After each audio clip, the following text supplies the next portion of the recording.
ati rero wabahanze uwo ni nawe wabaremanye amabara y'uruhu ataramwe. Umugore n'umugabo yabaremanye amabara y'uruhu atandukanye. Yakomoje kuri ibyo. He created female and male in different color. He said about that. Yanyibwiriye yuko Imana yaremanye abantu aba bakirisitu bita Adamu na Eva amabara y'uruhu ataramwe. Buri umwe yasaga ukwe. Uko niko umumarayika mubi yakwibwiriye. Yego. The human being that the Christians said Adam and Eve. Adam didn't have the same skin color with Eve. The evil angel told you this? Yes. Mercy. And you can ask for whole theologian. I'm saying. Kandi ibyo nkubwira ibyo wabyibariza n'abanyateolojiya bose.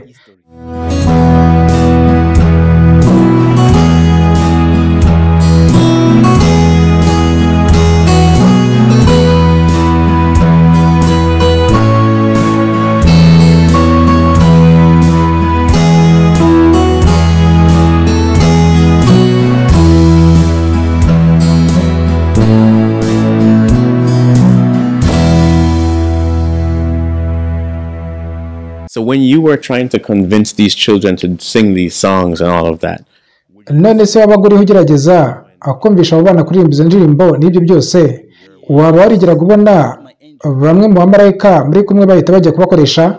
Yego, abamarayika banjye si bo bajyagayo, ahubwo hajyagayo abandi bamarayika. Mbega ni ukuvuga yuko utigera gutandukana n'abamarayika babi cyangwa se abademoni mwabaga muri kumwe? Yego, iyo wabeshyaga weraga ko ubona abandi bademoni baza kwigarurira umuntu cyangwa umwana. Mbega muri ino si abamarayika nabo benshi kurenza abantu. Yego ko hari abamarayika benshi kurenza abantu. Abantu ni mbarwa ubagiranije n'abamarayika. Mana yanjye. Yego, ni ukuvuga ko wabonaga abademoni bahita binjira? Yego.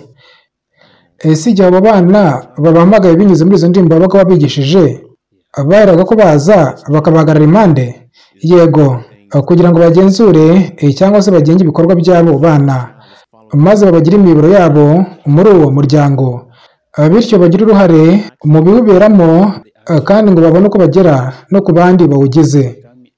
Mbega ubwo rero ko uwo mwana yaraheraga ko atangira gukora ibyo yamutoje gukora cyangwa se agakurikiza ibyo yigiye kuri televiziyo, ibyahaga abademoni uburenganzira cyangwa se uruhushya rwo kuza muri urwo rugo. Yego. demons now have access. They don't have permission to come into the home. Yes, to control and to create disharmony. Kugira ngo bagenzure ibihabera, barimo kudahuza n'imirwano gutyo gutyo. N'izo gatanya hakurikijwe ko umurimo wa buri mudemoni uri. Kubera ko buri mumarayika afite inshingano ye bwite, umurimo ashinzwe w'ubwe. Ndumva ibyo twarabigarutseho ubushize, yuko barimo amatsinda agiye afite inshingano zinyuranye. Yego, ndibuka ko nasomye bino mu gitabo cyawe, ndetse nk'uko byumvikana njye nawe tukabigarukaho kenshi rwose. Wajyaga witabira ino mihango itandukanye iyo kwerereza Satani. Ndifuza gukomoza ku kintu wavuze mu kanya gatambutse. Wavuze yuko bwari ubwa mbere ubona abantu b'urundi ruhu. Ibyakumereye bite? Ni iki cyakurikiyeho nyuma yaho? Okay, ku bijyanye n'itandukaniro mu ibara ry'uruhu, muri uriya muryango nahozemo, nigiye yuko ibyo ngibyo atari ikibazo. Aho nta kibazo nigeze mbona biteza, ni ibisanzwe. Gusa nigiye kuri ba marayika, ndibuka yuko nyuma yaho nabajije sogokuru, nyogokuru niwe nabanje kubaza, ntima barya bantu nabonye ahasengerwa ni bwoko ki? Ni bande? Sinari nakigeze mbona abantu basa kuriya. Icyakora duteye kimwe, tugasangira buri miterere usibye ibara ry'uruhu. Ndibuka ko nyogokuru yavuze ati, bariya ni mandere, nako mindere, mu rurimi rw'ikimbundu. They say everything is the same like us, but only the skin is not the same. Is different, right? And my grandma, I remember, said, those Mandele, Mindele, Mindele meaning Kimbundu, our local language. He told me in Kimbundu, say, that is meaning. Yabimbwiye mu Kimbundu, ururimi rwacu gakondo. Ibisobanuye ngo bariya ni abazungu batirwota amasimbi cyangwa se hakurya y'inyanja. Gusa sinanyuzwe n'ubwo busobanuro. Ni ukuvuga ko ashakaga ubusobanuro bwisumbuyeho. Yego. Naho mbarije sogokuru nawe asubiza atyo. Naribwiye nti ubumenyi bwabo buri hasi. Okay? He didn't. I asked my grandfather. He answered the same way. I said, "Oh, their knowledge is limited." Okay, that way. Okay, I said, Mindele. Basubiriragamo bati mindere. Ibyo si byo nari nkeneye. Nashakaga ibirenze ibyo ngibyo. Rero umunsi umwe nabajije umumarayika umwe, ni ukuvuga umwe muri abamarayika babaga bakuzengurutse. Yego. Namubajije ibyo bari abantu nari nabonye hahantu. Ni ukubera iki uruhu rwabo rudasa n'urwacu? Nawe ati mbere yuko nsubiza icyo kibazo reka tujye hariya. Yankuyeho narindi anjyana ahirengeye ku musozi sogokuru yakundaga kujyaho ngo yitegereze famu ye. Okay? Uvuze marayika kukujyana ku gasongero k'umusozi, nibuka Satani ajyana Yesu ku gasongero k'urusengero. Ni ukuvuga yuko hari ahantu heza aho kubonera ibyo yari yarateye aho ngaho mu ifamu byose. Yego, ngo yitegereze neza buri kimwe kiri aho. Tuhageze umumarayika arambwiye ati ngaho reba. Ati banza urebe muri kino cyerekezo cy'amajyepfo, ugeze mu cy'amajyaruguru, unareba uvuye iburasirazuba, ugeze iburengera bwaryo. Urebe buri kimwe, hanyuma umbwire icyo ubonye. Ati reba witonze, reba neza. To eastern side up to western side and see everything there. After, talk to me, what did you see? Observe well, see well. The thing, if you say see, they are not asking to see the thing that say. Iyo bakubwiye ngo urebe, ntibaba bagusabye kureba byonyine. Iyo yambwiraga kureba, nahitaga numva icyo avuze. Yuko nkwiye gushishoza cyangwa se gusesengura buri kimwe ndiho mbona. Ntabwo ari ukureba biri aho byonyine, ahubwo yabaga akubwiye gutekereza cyane kubyurura, ukabishyira mu nyurabwenge, nuko nawe akagira icyo akubaza muri ubwo buryo. Ibyo bari barabinoje, kujya ndenza amaso ibyo mbona aho imbere yanjye. Rero nararanganyije amaso buri hamwe kuri byose, ikintu kimwe ku kindi, nuko ahera ko mbaza icyo mbonye. Nanjye nti muri kino cyerekezo mpabonye ibiti bitandukanye bifite imbuto zitari zimwe, naho hariya mpabona indabyo zitari zimwe z'amabara atari amwe. Icyakora ibyo byose nubwo bitandukanye bifatanyiriza hamwe mu gutuma hano hantu ahaba heza cyangwa se nyaburanga. Nawe ati okay, muri ano matandukaniro yose ari aha, wiboneye yuko azana kuzuzanya n'ubwiza bubereye ijisho, ndetse ukaba wabiboneramo amahoro n'umutuzo. Ati se turajyana? Ni yego. Mbega you are seeing that this thing bring harmony and good view for your eyes, and can bring you peace. Wow. Do you understand? They say The evil angel is saying yes. marayika mubi niwe wari hakubwira atyo. Yego. Rero naramusubije nti yego. Nuko akomeza ambwira yuko mu itangiriro Imana irema buri kimwe, uko yaremye ibintu bitari bimwe cyangwa se bitandukanye. Ati buri kimwe yakiremye mu buryo bwihariye. Ati ugiye ukitegereza amatungo yose ya sogokuru wawe, wabona yuko yose ari mu moko atari amwe, ndetse yewe no muri buri bwoko hakaba ibitsina bitandukanye bibiri, ikigore n'ikigabo, nyamara bikuzuzanya ukabibona biri hamwe. Akorwana hagati yabyo ni kamere y'inzaduka bitaremanywe. But what? In harmony. You can see one another. If you are fighting, meaning is the new nature. The new nature now. And was explained to me that Yansobanuriye yuko mu ntangiriro umuremyi ukomeye yaremye buri kimwe cyihariye ku kindi. Gusa iryo tandukaniro ryari ribereyeho kuzana ubwuzuzanye, ntiryari ryo kurema urujijo. Mbega ati iryo tandukaniro ni ryiza kubera ko rirema ubwuzuzanye. No ku bantu nuko baremwe batandukanye, ari umugabo n'umugore. ngira ngo aho ubwaho urahumva itandukaniro igitsina gabo n'igitsina gore bafite ibibaranga bitari bimwe mu mibiri yabo ariko ibyo ni byo gutuma buzuzanya. Ati rero wabahanze uwo ni nawe wabaremanye amabara y'uruhu atari amwe. Umugore n'umugabo yabaremanye amabara y'uruhu atandukanye. Yakomoje kuri ibyo. He created female and male in different color. He said about that. Because I wrote this thing in the book. I know. And I'm writing Ibyo bintu babisanga mu gitabo nanditse. Ndabizi muvandi. Ndiho ndanategura ikindi gitabo icyo nzasobanuriramo ibyo nashyize muri icyo gitabo. Hari ibintu nshaka kuzasobanura mu mijyo itandukanye mu wa siyansi, ikoranabuhanga gutyo gutyo. Nzabisobanura nshingiye ku bumenyi dusigaye dufite ubu ngubu nubwo nari mfite icyo gihe. Yanyibwiriye yuko Imana yaremanye abantu ab'abakirisitu bita Adamu na Eva amabara y'uruhu atari amwe. Buri umwe yasaga ukwe. Uko niko umumarayika mubi yakwibwiriye? Yego.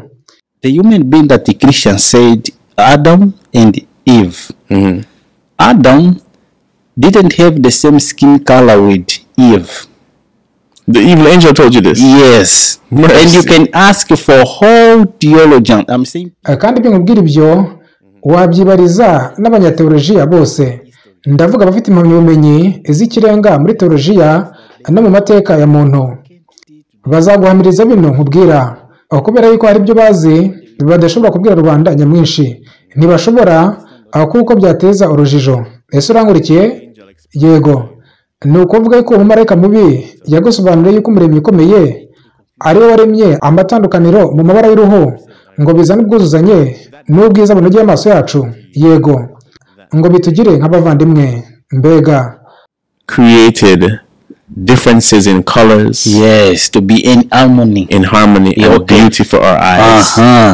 Wow. To be like a brother and sister, like that. But behind, I wrote this thing, but in the way that, but this word, but ati gusa icyo wamenya bino nabyanditseho rero atariko ngo ariko iryo jambo ariko cyangwa se nyamara ni icyungo cyumvikanisha yuko ibigiye kuvugwa bikurikiyeho bidahuye n'ibyabanje kuvugwa. Ubwo yasobanuraga ibyo ngibyo yareka agira ati icyakora cyangwa se ariko bivuze yuko interuro igiye gukurikiraho itandukanye n'iyabanje. Rero yakomeje ambwira ati ariko andi mateka yihishe inyuma ya bino wamenya ni uko ari twe twaremye kutuzuzanya. Nitwe turema zino ntambara zishingiye ku moko. but another history behind this thing. We created this harmony. We are creating this thing that there is a specific group of angel. Hari itsinda ryihariye ry'abamarayika bitwa imyuka y'intambara rizobereye mu kurema ubwumvikane buke. Niyo irema izo ntambara, kudahuza, ubushyamirane n'ibindi nk'ibyo. Nibo kabuhariwe muri ibyo ngibyo. Rino tsinda ry'abamarayika rizana kutuzuzanya, maze umuzungu n'umwirabura umwe yabona mugenzi we bagashyira mu mitwe yabo kudahuza. Mbega mbere y'uko abanyaburayi baza muri Afurika ngo bahindure abacakara bamwe mu banyafurika b'abirabura, ubucakara bwari busanzweho. Nusoma no muri Bibiliya uzabona yuko icyo gihe abanyabubasha bose bageraga imbata cyangwa se abacakara. Twatanga urugero nko kuri Aburahamu, yari afite abaja n'abagaragu cyangwa se imbata. Gusa icyo gihe shebuja w'izo mbata cyangwa se wabo bacakara yababonaga nk'abana be yibyariye cyangwa nka bene wabo. Niko biri. Bwari ubucakara bwihariye. Yego. Byari bitandukanye n'icyo uno munsi tuzi nk'ubucakara. Yego. Okay. Was what? The boss was seeing those people as a kids, his own people. Right. It was a different type of slavery. Yes. You know, it wasn't what we know today to be slavery. Okay. Right. Rero hanyuma baje kurema amacakubiri. Gusa kugira ngo ibyo bigereho barema amategeko cyangwa se imyumvire mu bantu. Yavuze yuko bashyira mu mitwe y'abazungu kwibona nk'aho ari Imana, ko bahiga abandi mu gukomera, naho mu birabura tukaharema indi myumvire ituma bisuzugura. Bakibona nk'abaremewe kuba abacakara. Ati twaremye inkuru zibagira babi, nubwo biriya mpamvu bombi ari cyo kimwe. They are not nothing. Okay, they are slaves for nature. And they create a story that make them to become a wicked, that they are wicked. And but in reality, they are the same. Give the same opportunity to them. Iyo bahaye amahirwe angana ubona yuko bakora bimwe. Mbega okay, ati wowe gusa baha amahirwe areshya bakurire hamwe mu mimerere imwe, maze urere yuko batavamo abantu banganya ubushobozi, amaraso abatembamo namwe. Atari ko nitwe twaremye kutuzuzanya. Mu gitabo nanditse mbivuga mu buryo burambuye. Yego, nanditse ibyo yambwiye nk'uko yabisobanuriye. Nibyo, yego, nabyumvanye mu marayika ubwe yuko aribo barema n'amacakubiri. Ati na none umunsi birakenewe kugira ngo tubashe kugenzura isi. Then they say we are create this division. Even now, to control the world is important for these things, separation. But we have another problem. Icyakora tunasanga mu kibazo muri kamere yacu nk'abirabura twashyizwe mu bwenge n'abo bamarayika cyo kubigikubita amaso mwene so muzungu, nuko mu buryo bwikoze mu bwenge bwawe ukibona nk'umunyantege nke imbere ye yuko ari ntacyo uri cyo. Ni mu gihe abavandimwe bacu b'abirabo iyo babonye umwirabura gusa siko bose bameze batyo, sindiho ndashyira bose mu gatebo kamwe, kubera ko Imana ifite abagaragu bayo benshi cyane na n'ubu tuvugana. Nibyo. Okay. A black, not hollow, I'm saying, not in general, because God using a lot of people, even now that we are talking. Right. Okay, God create every human being the same level. Imana yaremye abantu bose bareshya, gusa nk'uko yanyibwiriye nibo baremye imyumvire mu bantu. Igira ubwo ibazamo n'igihe bo nk'abadayimoni batagize icyo bongera kubikoraho. Okay, na teolojiya ni uko ukamenya ko iyo mvuze teolojiya uko tugira teolojiya ebyiri abantu bitiranya. Hari teolojiya yirabura hakaba na teolojiya nyafurika, ziratandukanye. When I'm talking about theologian, we have black theologian and African theologian. Black theology and African theology are different contexts. African theology, teolojiya nyafurika ni iyi ngiyi. Nusoma Bibiliya uzabona ko bariya bose bitwa Abisiraheli baturutse muri Afurika. Niho babaye imyaka igera muri 450. Bajyanye imigenzo gakondo nyafurika yo muri Egiputa, atari yo tuzi ubu, ahubwo Egiputa imwe yo hambere yitwaga Kemeti, bivuze igihugu cyangwa se ubutaka bw'abirabura cyangwa se bwirabura. Okay, igihugu cy'abirabura. Nukurikirana imizi y'uriya muco gakondo Bibiliya yanditsemo uzabona yuko ufite inkomoko hano muri Afurika. Yanditse mu muco gakondo nyafurika, the land for blacks. And then if you read the Bible according to that tradition, you will bring here in Africa that tradition, the Bible is a tradition for African. It's the African tradition, like in the same way that our brother they came. Ni nk'uko nabone data abo mu burengerazuba bw'isi ari b'abanyaburayi ubwo bazaga muri Afurika bakamara imyaka igera muri 400, hamwe bahamaze 400 ahandi 500, barahasize umuco gakondo wabo bakica uwacu. Okay, no muri Bibiliya nuko biri. Abanyamisiri bishe umuco gakondo w'Abisiraheli, nuko Abisiraheli basubira nayo umuco gakondo nyafurika. Nicyo gituma buri kimwe usanga muri Bibiliya ari umuco cyangwa se imigenzo gakondo nyafurika. Uko niko teolojiya nyafurika ibyigisha. Mu busanzwe Bibiliya yanditse mu muco nyafurika. Buri kimwe uzasanga muri Bibiliya ni nyafurika. Isiraheli yabikomoye muri Afurika, kandi nta kimana yabihinduyeho. Imico n'imigenzo by'abantu aba naba Imana ibyubaha uko biri, igihe cyose bitagira icyo bigonganiraho n'amategeko yayo kamere. Kuba igihugu cyakiraho umunsi wacyo w'ikiruhuko wo kwizihiza ubwigenge bwacyo ubwabyo si icyaha. Ku itariki idahinduka ngarukamwaka Abayuda nabo bafataga bene iyo sabato cyangwa se bene iyo konje ngo bizihize ubwigenge bwabo ku Banyegiputa.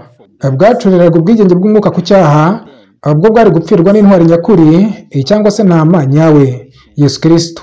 Kubera yuko nyine umwihariko w'amateka ya Giheburayo ari uko yari asobekeranye n'inama y'agakiza. Ntuzice itegeko rya sosiyete cyangwa leta yanyu ridafite icyo ritwaye witwaje ko gusa mutarisangiye n'abandi. Si Imana yabigutumye gukora utyo. Ni ubushake yego bw'Imana yuko abantu buzuzanya, ariko si ubushake bwayo yuko bahuza muri byose, ngo bose bahuze imico, indimi se cyangwa amabara y'uruhu. N'igihe tugiye kwigisha ijambo ryayo, dukwiye kubikora mu buryo bwisanisha n'abo tugiye kuryigisha. Si umugambi wayo yuko Bibiliya yagumishwa mu rurimi n'imigenzo cyangwa ibigereranyo yanditsemo bitabasha gushyikirwa n'abo tuyijyaniye. Yego ntukwiye guhindura uko yanditse, gusa ukwiye kwigisha mu buryo cyangwa se ku buryo ihinduka iyashyirwa mu ngiro n'abo uyibwira mu buzima bwabo bwa buri munsi.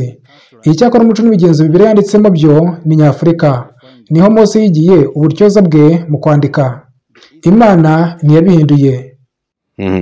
And God, he didn't change. He wanted to change on their moral. Right. You have to follow the natural moral.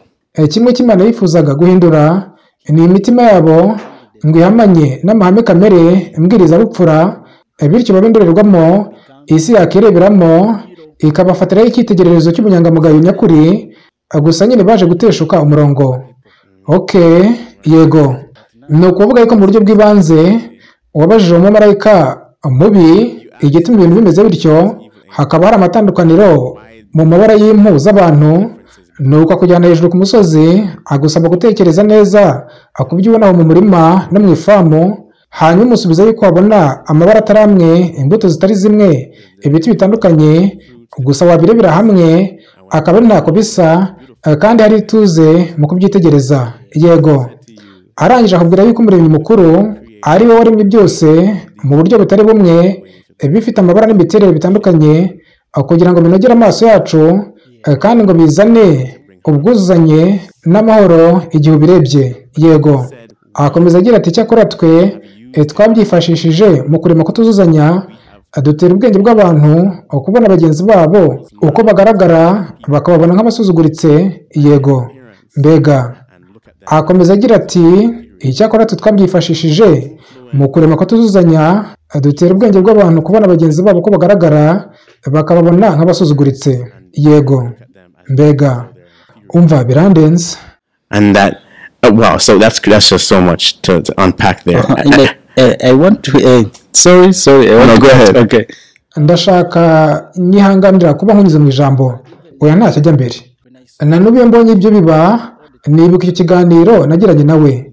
Iyo mbonye bene data babera babona twe nk'abirabura nk'aho gusa ntabwo ari bose, kubera yuko bamwe muri bo bafite indangagaciro kamere zitabatera kubona aho badahuje ibara ry'uruhu cyangwa se ingano nk'abavandimwe babo bareshya. Kandi natwe uzasanga ari uko, uzasanga tubyumva kimwe na bamwe muri bo baba hano muri Afurika.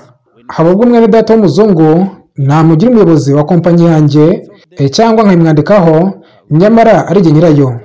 Mbega. Yego, usanga rwose hari abantu umwe yirabura undi yera babanye neza ari nta kibazo namba. Icyakora hari n'abandi badakurikiza amahame kamere ahereranye n'ubunyangamugayo, bityo bikarema urujijo.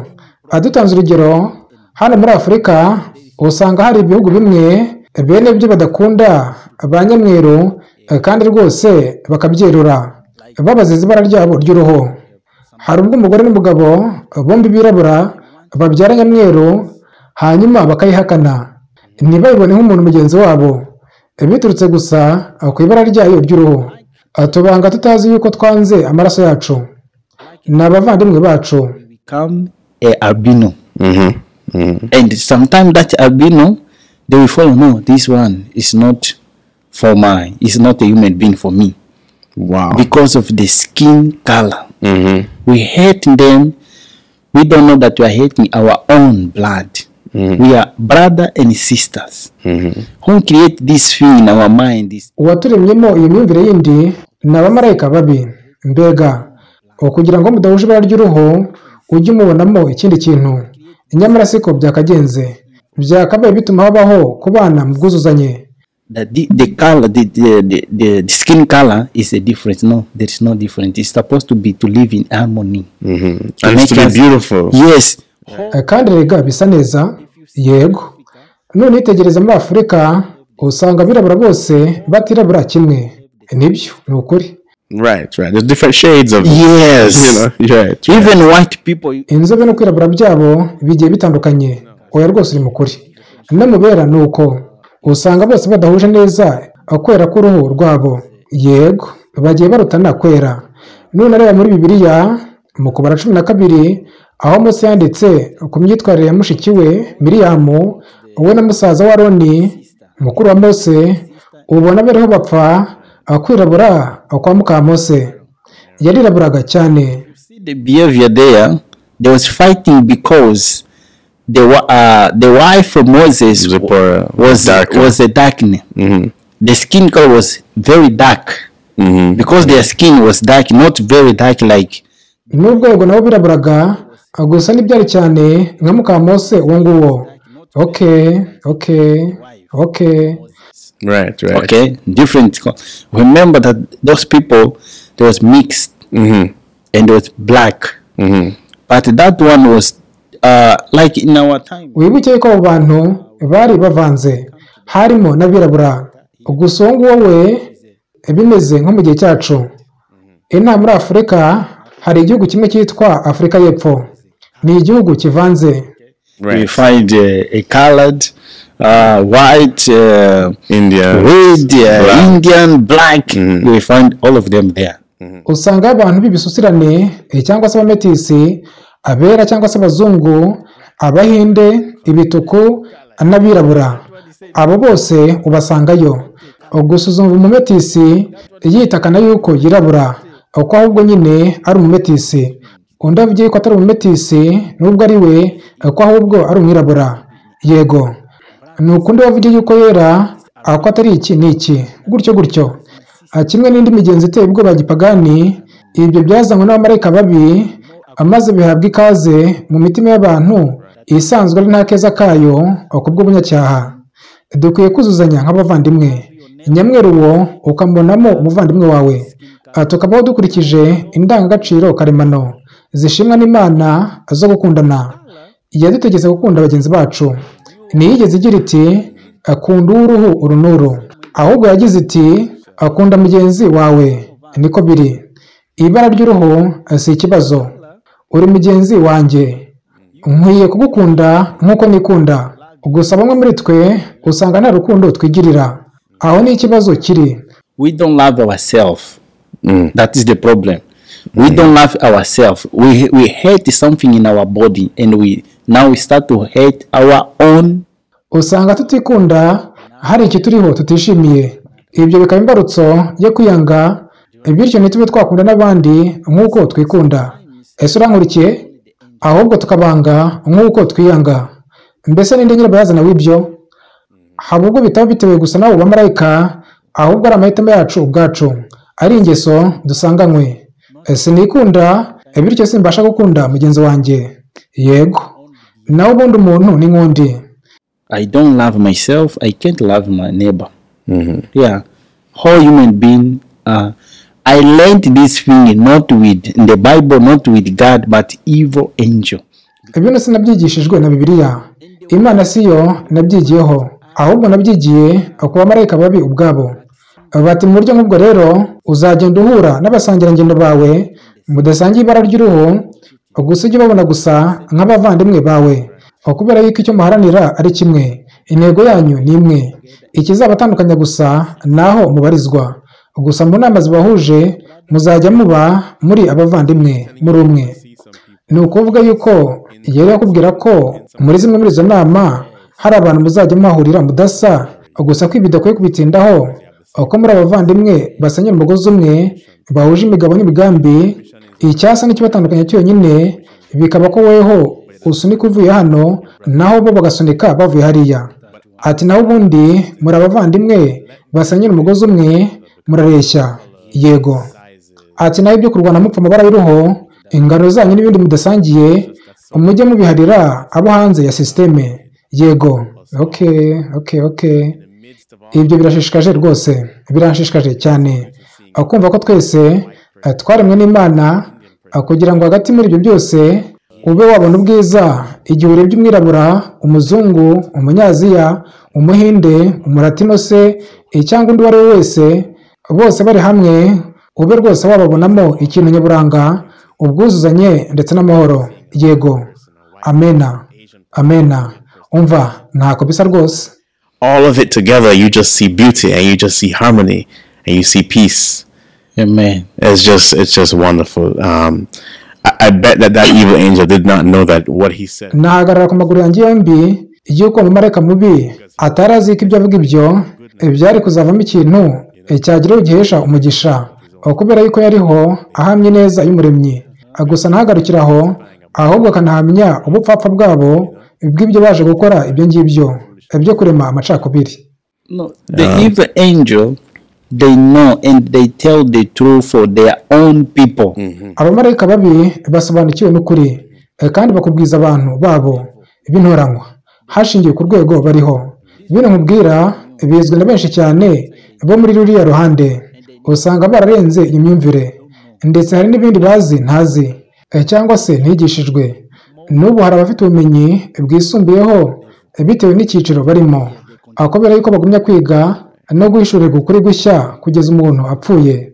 Okay. Ndashaka kumenyesha bene data badukurikiye, bamwe mu bera baba natwe abirabura nk'abanyantege nkeya, na bamwe muri twe abirabura tukabona abanyamweru nk'abanyantege nkeya. Gusa ibintu byose Imana yabiremeye kuzuzanya. Yes, and then some of us, there is a black, you can see albino, he's a weak people. But God created different things to be in harmony. If I can't do this thing, you can do. Niba hari icyo ubashije gukora nashoboye, ntibivuze yuko unduta. Ushoboye gukora kiriya, njye nshoboye gukora kino.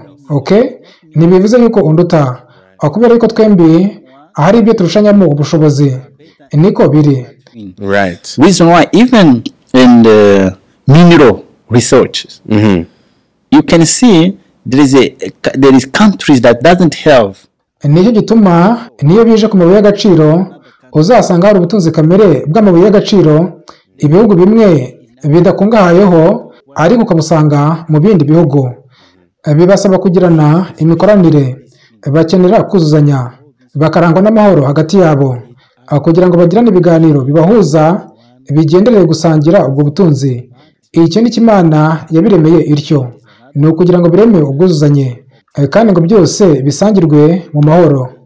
Gusa wibite yuko hari abandi bamarayika abo bari mu bwumvikane buke mu bantu, ntibivuze kubona bavuga rumwe. Yego, dukeneye kubana amahoro, kabone naho wowe waba utari umukristo. Ibyo ntibyakadutandukanije.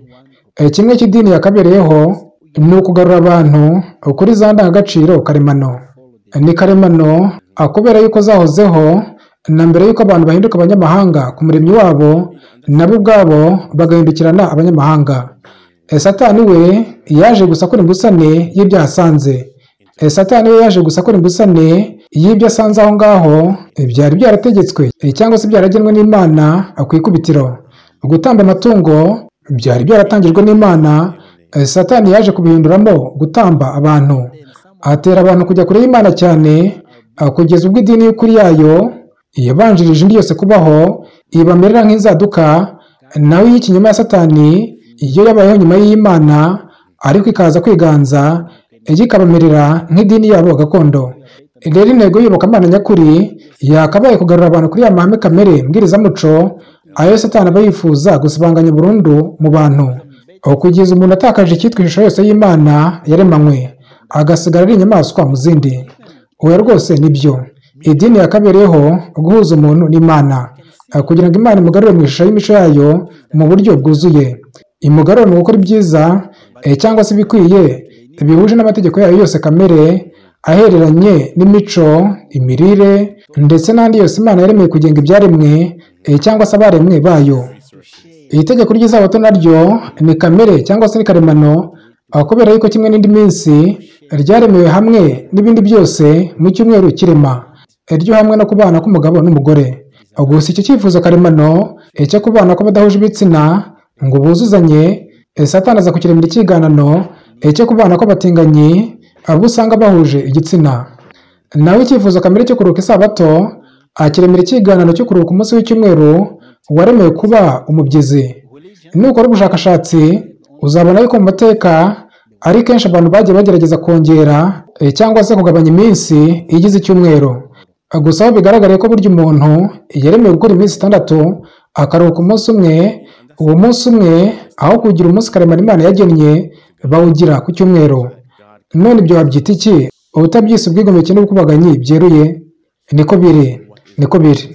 Birumvikana yuko twizera yuko Yesu ari we Mana umuremyi, si byo se? Yego. Akabona nubwo hari uwaba atabizi. Right? Yes. Somebody may not know that, but he is just. You may not know Jesus, you may not have heard about Jesus, but if you follow what is right. Nibyo yuko ushobora kuba utamuzi, yuko ushobora kuba utaramwumviseho, cyangwa se utamwemera mu buhumyi bitewe n'amakuru nayo mufiteho, nyamara iyo uyoboka icyiza burya niba ubuyoboka nubwo utaba ubizi. Kubera yuko muri ntambara ikomeye imuhanganishije na Satani, amahame y'icyiza cyangwa se y'ikibi adatandukanye na nyirayo uyahagarariye. Yuko kwiyitirira Kristo ariko no kurikiza amahame ye aricyo kimwe no kwamaganira kure Satani, nyamara ugengwa n'amahame ahagarariye. Si byo se? Yego. Ndumva rero bisa nkaho iki ari cyo gituma icyo gihe bari barakugize umukozi wabo. Ni ukugira ngo urwanye buri umwe ugerageje gukurikiza icyiza cyangwa se igikwiriye. Bakwangishaga bene uwo nguwo. Dushingiye kuri ibyo nka misiyo wari warahawe, ni misiyo bwoko ki wajya kujyaho? Yego, murakoze ku bw'icyo kibazo. Nagiye muri misiyo nyinshi cyane ndetse n'imbere mu gihugu. Natumiwe mu nama nyinshi cyane z'imbere mu gihugu zatangirwagamo ubumenyi n'inararibonye by'abantu babaga bitabira inama mpuzamahanga. Rero narazitabiraga ngo nige numve ibyo bafite kuvuga maze ngo njye kubishyira mu bikorwa aho nshinzwe. Mu matware yanjye nabaga nagiyeyo mpagarariye, najyaga njya gufatirayo ubumenyi. Nuko nyuma y'igihe runaka nza kuzamurwa mu ntera, nanjye nemererwa kujya njya ahantu mpuzamahanga nko muri Nigeria, Misiri, Ubuhinde, Ubushinwa, mu Burayi, mu bihugu nk'Ubutaliyani, Mexique, ahantu nk'aho. Places like Nigeria, Egypt, India, China, Europe, yeah, some places like Italy, Mexico, like that, Wow. in the place like that. So in all these places, Ni ukuvuga yuko ahantu hose habarizwaga sisiteme y'imbere, hari umuryango w'ibanga. Yego, najyaga no muri Aziya, atari mu Bushinwa no mu Buhinde gusa, ahubwo no mu bihugu by'Abarabu. Mbega.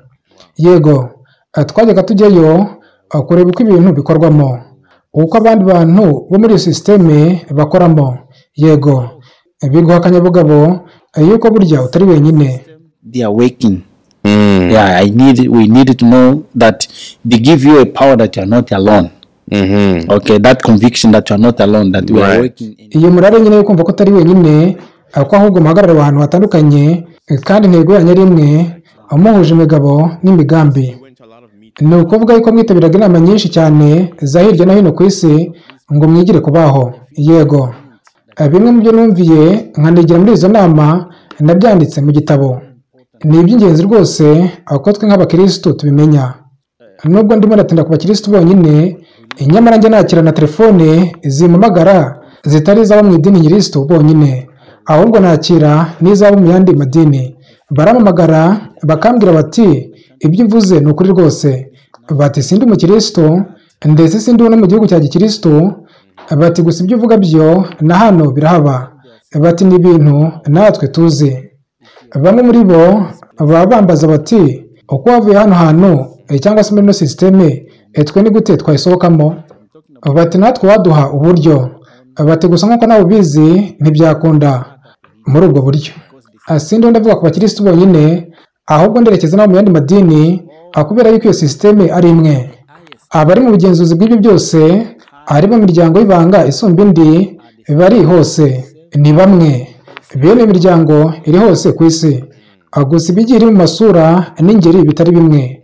Haba hagiye hari amatandukaniro n'aya mu matwara yabo cyangwa se uko bitwara. Uriho uravuga yuko imiryango y'ibanga iyo mu nzego zo hejuru y'izindi ikorera hose ku isi mu buryo butandukanye yitwa amazina atari amwe? Yego. Gusa aricyo kimwe bose bakorera Satani kandi intego ari imwe, ari ugutera abantu gukora ibibi mu cyimbo cy'ibyiza. Yego. Ni nk'uko itorero cyangwa se leta igira minisiteri n'inzego bitari bimwe byibanda ku nshingano zitandukanye, nyamara bikagirana inama n'imikoranire bya hafi cyane mu mugambi umwe wo guteza imbere iyo leta bihuriyeho. Ni ukuvuga yuko izi ari zimwe mu nama witabiraga. Ariko se ni nka misiyo y'ubwoko ki wajya ujyaho cyangwa se wajya gutumwaho? Aho mariye kwegereje mu myaka, waba warigeze woherezwa kujya guhiga abakirisitu mu butumwa bwawe bw'akazi? Yego. Ndibuka ko hari ibihugu bimwe twajyaga tujyamo tugiye kwica abantu bo mu madini atari amwe bagendera kuri aya matwara kamere cyangwa se za ndangagaciro karemano. Ndibuka yuko bamwe bapfaga basenga. Wari uzi yuko hari abantu bapfa baseka kubera ko ngo bari burukira mu mahoro? Mbega. Yego. Nibazaga ukuntu n'igituma abantu baba barimo barakwica, nyamara ukavuga uti ntacyo, ndi bube amahoro, ndi bupfire mu mahoro. Wari uzi yuko ubu tuvugana hari gupfa benshi cyane bakurikiza amatwara karemano ngengamico mbonera? Mu isegonda rimwe ryonyine haba hashobora gupfa abantu benshi cyane. In 1 second they can die a lot of people. Imagine 1 minute. Ngaho noneho wumva abapfa mu munota umwe gusa. Ni akayabo. Nyamara itangazamakuru ntiryabikwereka, ntibashobora. Ibyo nkubwira ibyo ntiwabisanga kuri YouTube, kuri Facebook, mu mateka ntiwabihasanga. Biturutse kuba bene sisiteme aribo bagenzura itangazamakuru cyangwa se isakazamakuru, kandi nyine ibyo akaba ari ibintu batifuza yuko byajya ahagaragara. Yego. Numvaga iki ari ikintu cyo mu myaka yo hagati. Mu gitabo Intambara Ikomeye paje 61 niho tubwirwa yuko amateka y'abantu b'Imana yo mu gihe cy'umwijima cyakurikiye ubusugire bwa Roma yanditse mu ijoro, nyamara ko afite umwanya muto mu nyandiko za kimuntu. Akudusigisigi twayo wadusanga hake cyane, usibye mu birego by'ababatotezaga. Ako yari gahunda ya Roma gusibanganya agasigisigi kose, uko umuntu witandukanyaga n'inyigisho zayo cyangwa amategeko yayo. Yego. N'ubu hapfa benshi cyane. Mu kubica hifashishwa uburyo bwinshi cyane.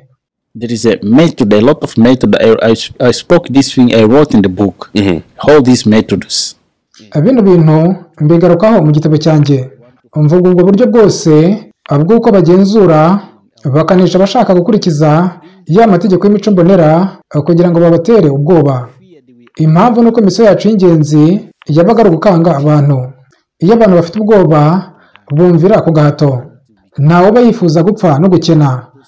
Kuzana bene ibyo niyo yari misiyo yacu ya hirya no hino.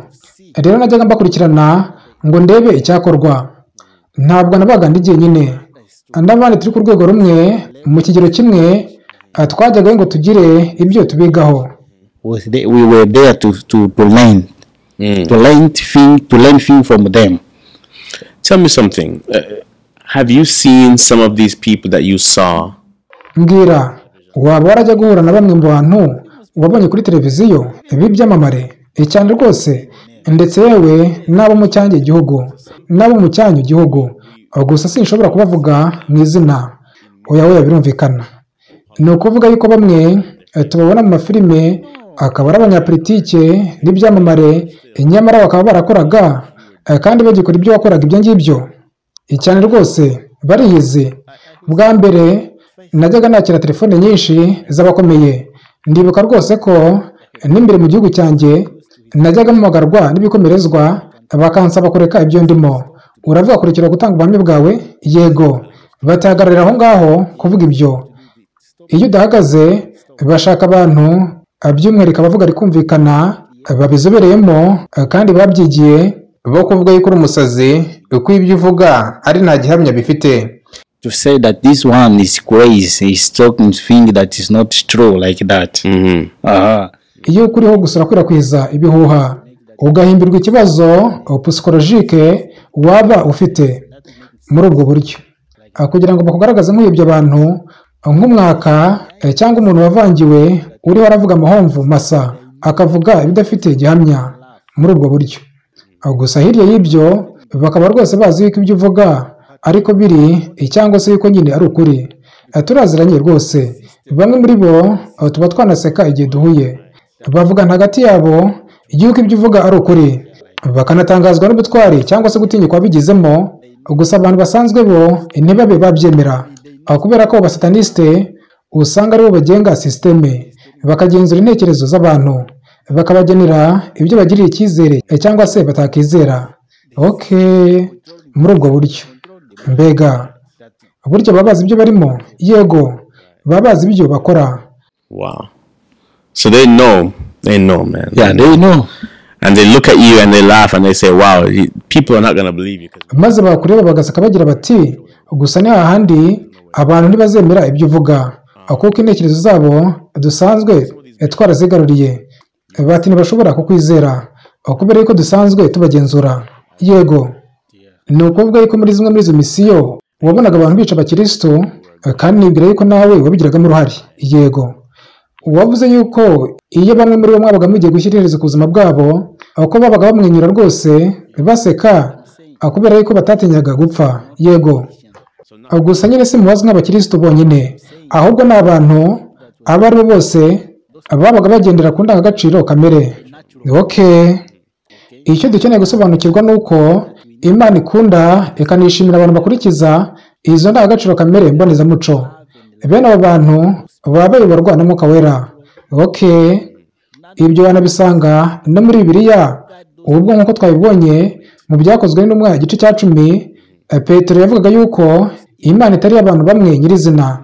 Ati kuva ubu menya yuko Imana iri n'abantu bose bakurikiza amahame kamere yayo aboneza imyifatire, bumvira amategeko yayo. For one people, one specific people. Right. He said, now from this moment, my mind can change, but that God is with all those people that are following what? Mm-hmm.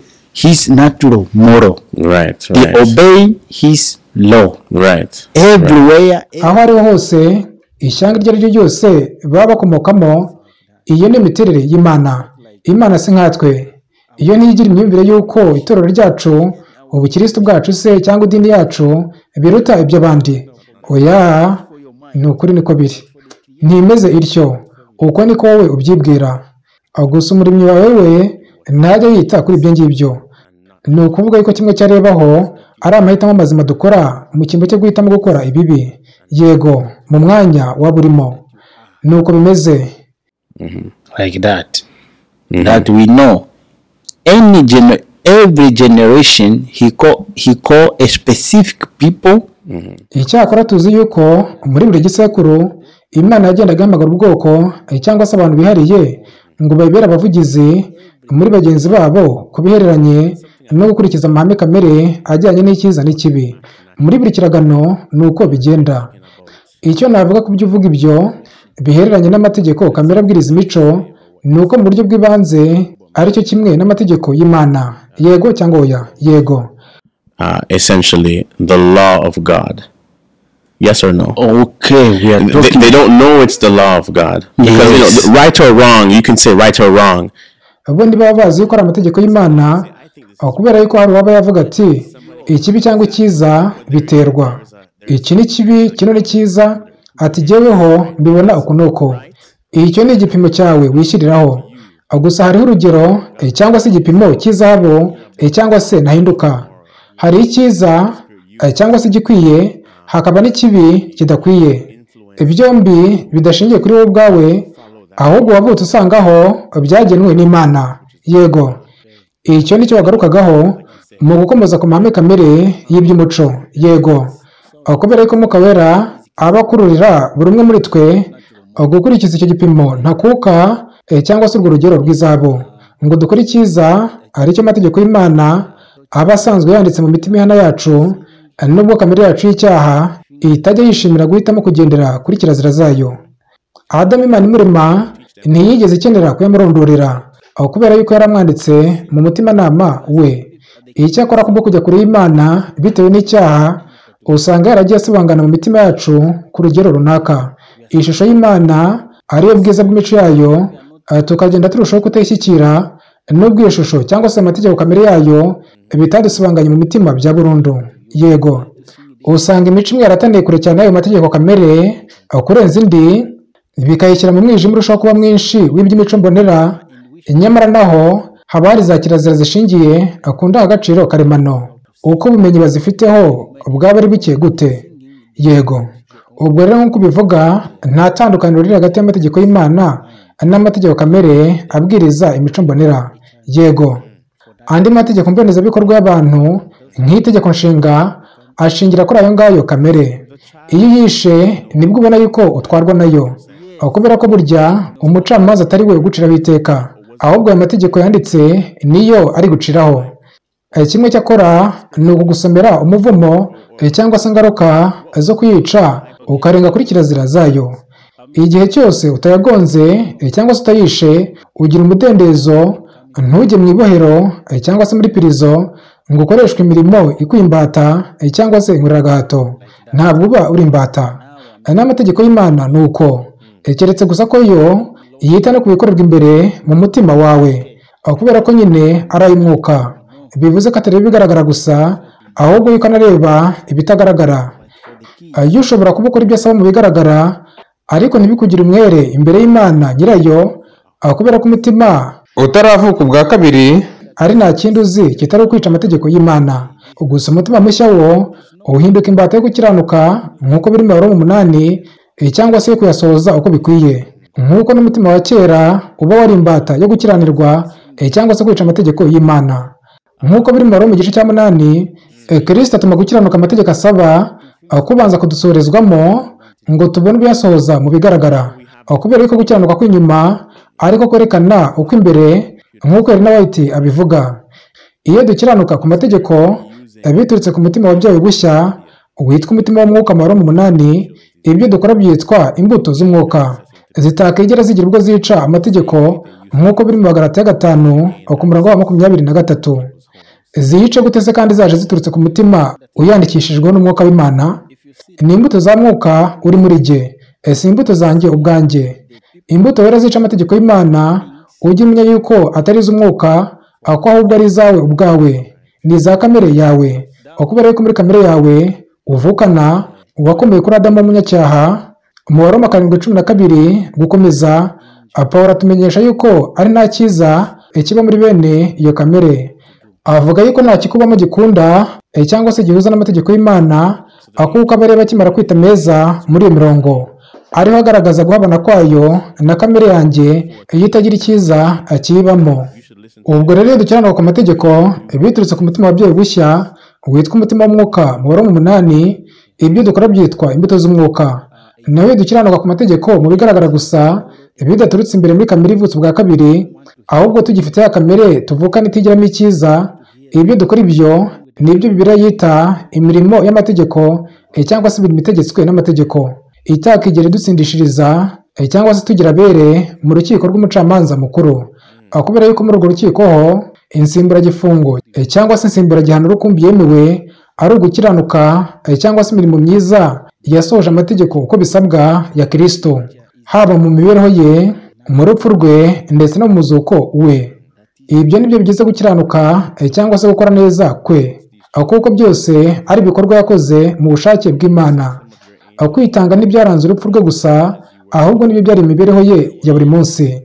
Yabayeho arutisha ubushake bwa kamere muntu ye ubwa se, kuko yahoraga ayoborwa n'umwuka, n'igihe umubiri n'ibyumvo bye byenze kumujyana mu kindi cyerekezo. Nta na rimwe yigeze yumvira itegeko ry'icyaha rikorera muri ino mibiri yacu yambaye ku bushake bwa se, ahubwo iteka yumviraga itegeko ry'umwuka rikorera mu mutima we.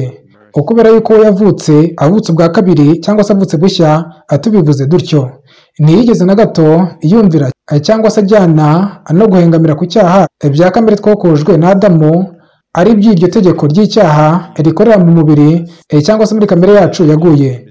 Kimwe nanjye nawe yarageragezwaga ngo acumure, icyakora we ntiyigeze acumura, kandi nyine kugeragezwa ubwabyo si icyaha. Rero iyo dukiranuka ku mategeko mu bigaragara gusa bitaduturutse imbere muri kamere ivutse bwa kabiri, ahubwo tukiri n'imwe tuvuka nitugiramo icyiza, ibyo dukora ibyo nibyo Bibiliya yita imirimo y'amategeko cyangwa se itegetswe n'amategeko, itakigera idutsindishiriza mu rukiko rw'umucamanza mukuru, kubera yuko nk'uko nabivuze nk'insimburagifungo cyangwa se insimburagihano rukumbi yemewe ari ugukiranuka cyangwa se imirimo myiza yasohoje amategeko uko bisabwa ya Kristo, haba mu mibereho ye, mu gupfa kwe no mu kuzuka kwe. Ibyo nibyo tuba tubazweho iyo tubazweho gukiranuka kwa Kristo. Bene iyo mirimo myiza itegetswe n'amategeko ariyo nanone yitwa gukiranuka kw'amategeko cyangwa se gukiranuka ku mategeko byacu bwacu imbere y'Imana, nicyo kimwe n'imirimo dukora tubitegetswe na kamere yacu ubwacu. Itandukaniro rukumbi ni uko imirimo ya kamere nk'uko isobanurwa mu Magalatiya 5 ari ukwerura cyangwa se kwigaragaza nyakuri k'umutima wa kamere, naho imirimo y'amategeko mu mugihe iyo mvugo ikoreshwamo na Pawulo ikaba ari ukugerageza kwihishira cyangwa se kwiyorobeka k'umutima wa kamere. Wa mutima n'ubundi ukiri imbuto za kamere nubwo mu bigaragara wigaragaza ukundi. Iyi gituma Abafarisayo n'Abayuda bo ku bwa Pawulo bari barabikijwe amategeko y'Imana, iyi gituma Pawulo adasiba kuberekezaho imvugo ngo imirimo y'amategeko cyangwa se gukiranuka kw'amategeko ni uko nk'uko bivuga muri Matayo 23:28 bigaragazaga uko batari ku mutima. Ubwo nibwo busobanuro bw'ijambo ryo mu Kigiriki risemurwamo indyarya. Ni umuntu umeze nk'ukina filime akigaragaza uko atari. Rero bigaragazaga ko batari ku mutima, kandi burya rego umuntu ari we ku mutima aba ari we wa nyawe. Yesu nk'umurondozi w'imitima yagize ati, mwebwe banditsi n'Abafarisayo mwandyarya mwe, muzabona ishyano kuko mumeze nk'ibituro byasizwe ingwa, bigaragara inyuma yuko ari byiza, nyamara imbere byuzuye amagufwa y'abapfuye n'ibihumanya byose. Niko namwe muri inyuma mugaragara abantu yuko muri abakiranutsi, ariko mu mutima mwuzuye uburyarya n'ubwica amategeko, aribyo nyine gukiranirwa. Rero ni kenshi cyane dukatirwa urwo gupfa mu rukiko mpanabyaha rw'Imana kubera amahano yakozwe n'umuntu wacu w'imbere cyangwa se yabereye imbere mu mitima yacu, kandi rwose urebeye inyuma wabona turabere. Icyo gihe natwe tuba dutwarwa n'amategeko kubera yuko amategeko ari ay'umwuka.